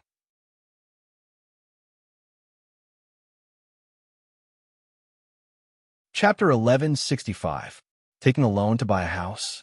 Mayor and Rosa were dumbfounded by Wang Sheng's conclusion. Loan collection could be done this way? But this was indeed lending and then collecting the loan. There was nothing wrong with it. 20 years, even 30 years to repay the price of a house. This was a fatal temptation to those who could not gather the gold coins in a short period of time, but had a bright future, living in a new house 20 years in advance. Moreover, it was a new house in the outer city of the capital. This temptation had already broken through the sky. Wang Sheng was not dishonest. The monthly interest was 10 cents, which was 1%. If it was an annual loan, it could be discounted to 10%, which was 10%. This interest rate, if it was on Earth, would definitely be scolded by the majority of buyers. But in this spirit world, this was definitely a rare good person. Whoever dared to make irresponsible remarks about this interest rate was simply an ungrateful, white-eyed wolf, a black-hearted person who picked up his bowl to eat and put down his chopsticks to curse. Remember, this mortgage, if you want to do it, you can only do it in the capital, using the house in the capital as collateral. Wang Sheng warned the two girls, collect 30% of the down payment. The remaining 70% can be used for the loan. If the owner can't repay the loan, then there is no other way. You can only take the house. This must be explained in detail in advance. We can't let people think that we are bullying the good. But there's only 10% of the annual interest. How much can we earn? Hearing that, Rose did not seem to think that it would be possible to achieve the level of income that Wang Sheng had mentioned. Even if we lend out 100 million gold coins, it would only be an annual income of 10 million gold coins. Isn't that too little? How much can the entire capital's house and land be sold for? Wang Sheng smiled. Don't think of everyone as a feudal lord. These kinds of people who are not short of money, most of them can't afford it. At that time, how much can you calculate the profit? The total price of the entire capital's land and houses. Even if only 70% of the people took a loan, 70% of the total price of the capital's land, and 10% of the annual interest, this number was already breathtaking. But where do we get so many gold coins to lend? Mayer suddenly thought of a problem and asked Wang Sheng. Right now, although Wang Sheng's business was making money, he only had 1 billion gold coins on hand at most. With the total value of real estate in Beijing, this amount of gold coins was only enough for him to get started. After that, he could do something else. How could there be so many gold coins if he lent it out? Even if they didn't have to worry about not being able to get their money back without gold coins, how were they supposed to lend? Idiot! Who are they going to buy land and houses from? Wang Sheng reached out and scratched Mayer's little nose. Isn't it your left hand that goes to your right hand? You don't even have to take out the gold coins. You could just ask them for a 30% down payment and point at the house and tell them that it's yours. All you have to do is go through the formalities with the government, and you don't have to give them the rest of the money. Just let them sign the loan contract and pay them back every month and every year.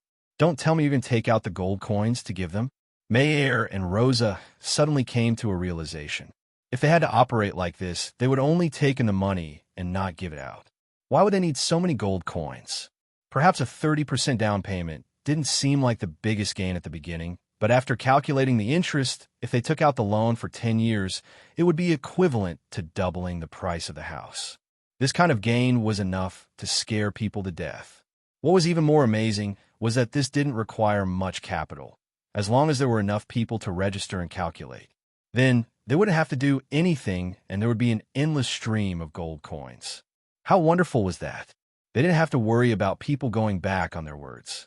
Mayer was using the royal flag. In this world, those who dare to go back on their words wouldn't live for more than a few days and wouldn't be able to sleep well. Moreover, if they died, the house would still have to be repossessed. They could just treat the down payment and the loan as rent. Would they have to worry about selling their houses in Beijing?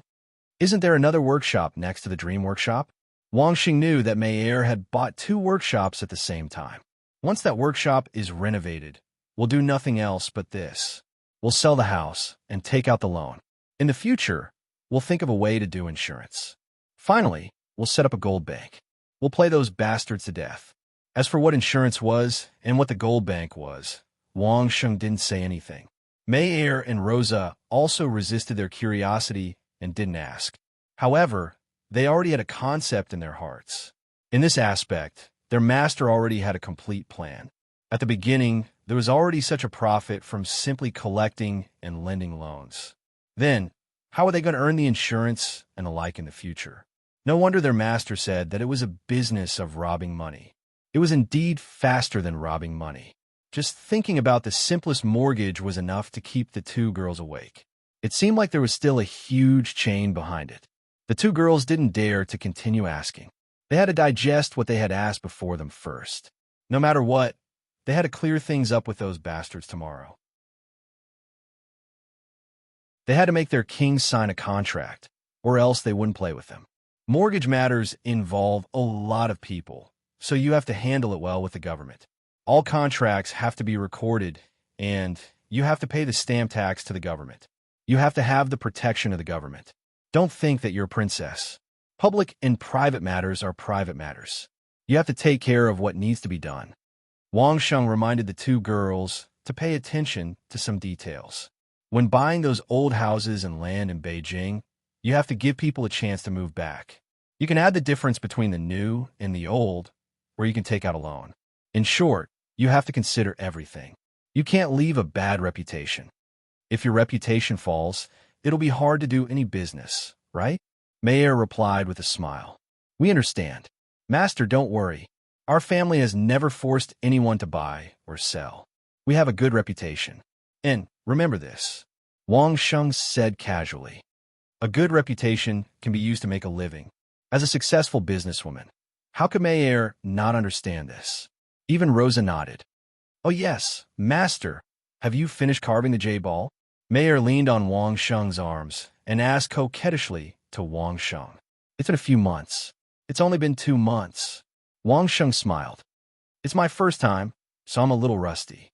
It'll be done in half a month at most. I'll take you to see the test to become a great grandmaster. Mei Er and Wang Sheng had seen Master Wu's test to become a great grandmaster at the Linglong Pavilion, but Rosa had never seen it. Every time she heard Mei Er talk about Wang Sheng's performance, she would be amazed. This time, Wang Sheng was finally the protagonist. Even if the sky fell, Mei Er and Rosa would definitely be there. Master, it's just a white jade ball. What kind of magical thing can you carve out? Mei Er didn't know Wang Sheng's ultimate goal. She only saw the white jade ball at the beginning. Since Wang Sheng entered the workshop didn't allow people to enter. Mei Er didn't go in to disturb Wang Sheng. Now that she was curious, she couldn't hold back anymore. You're tuning into the Warrior Lore YouTube channel. Don't forget to subscribe and join us on this journey to catch the most captivating stories.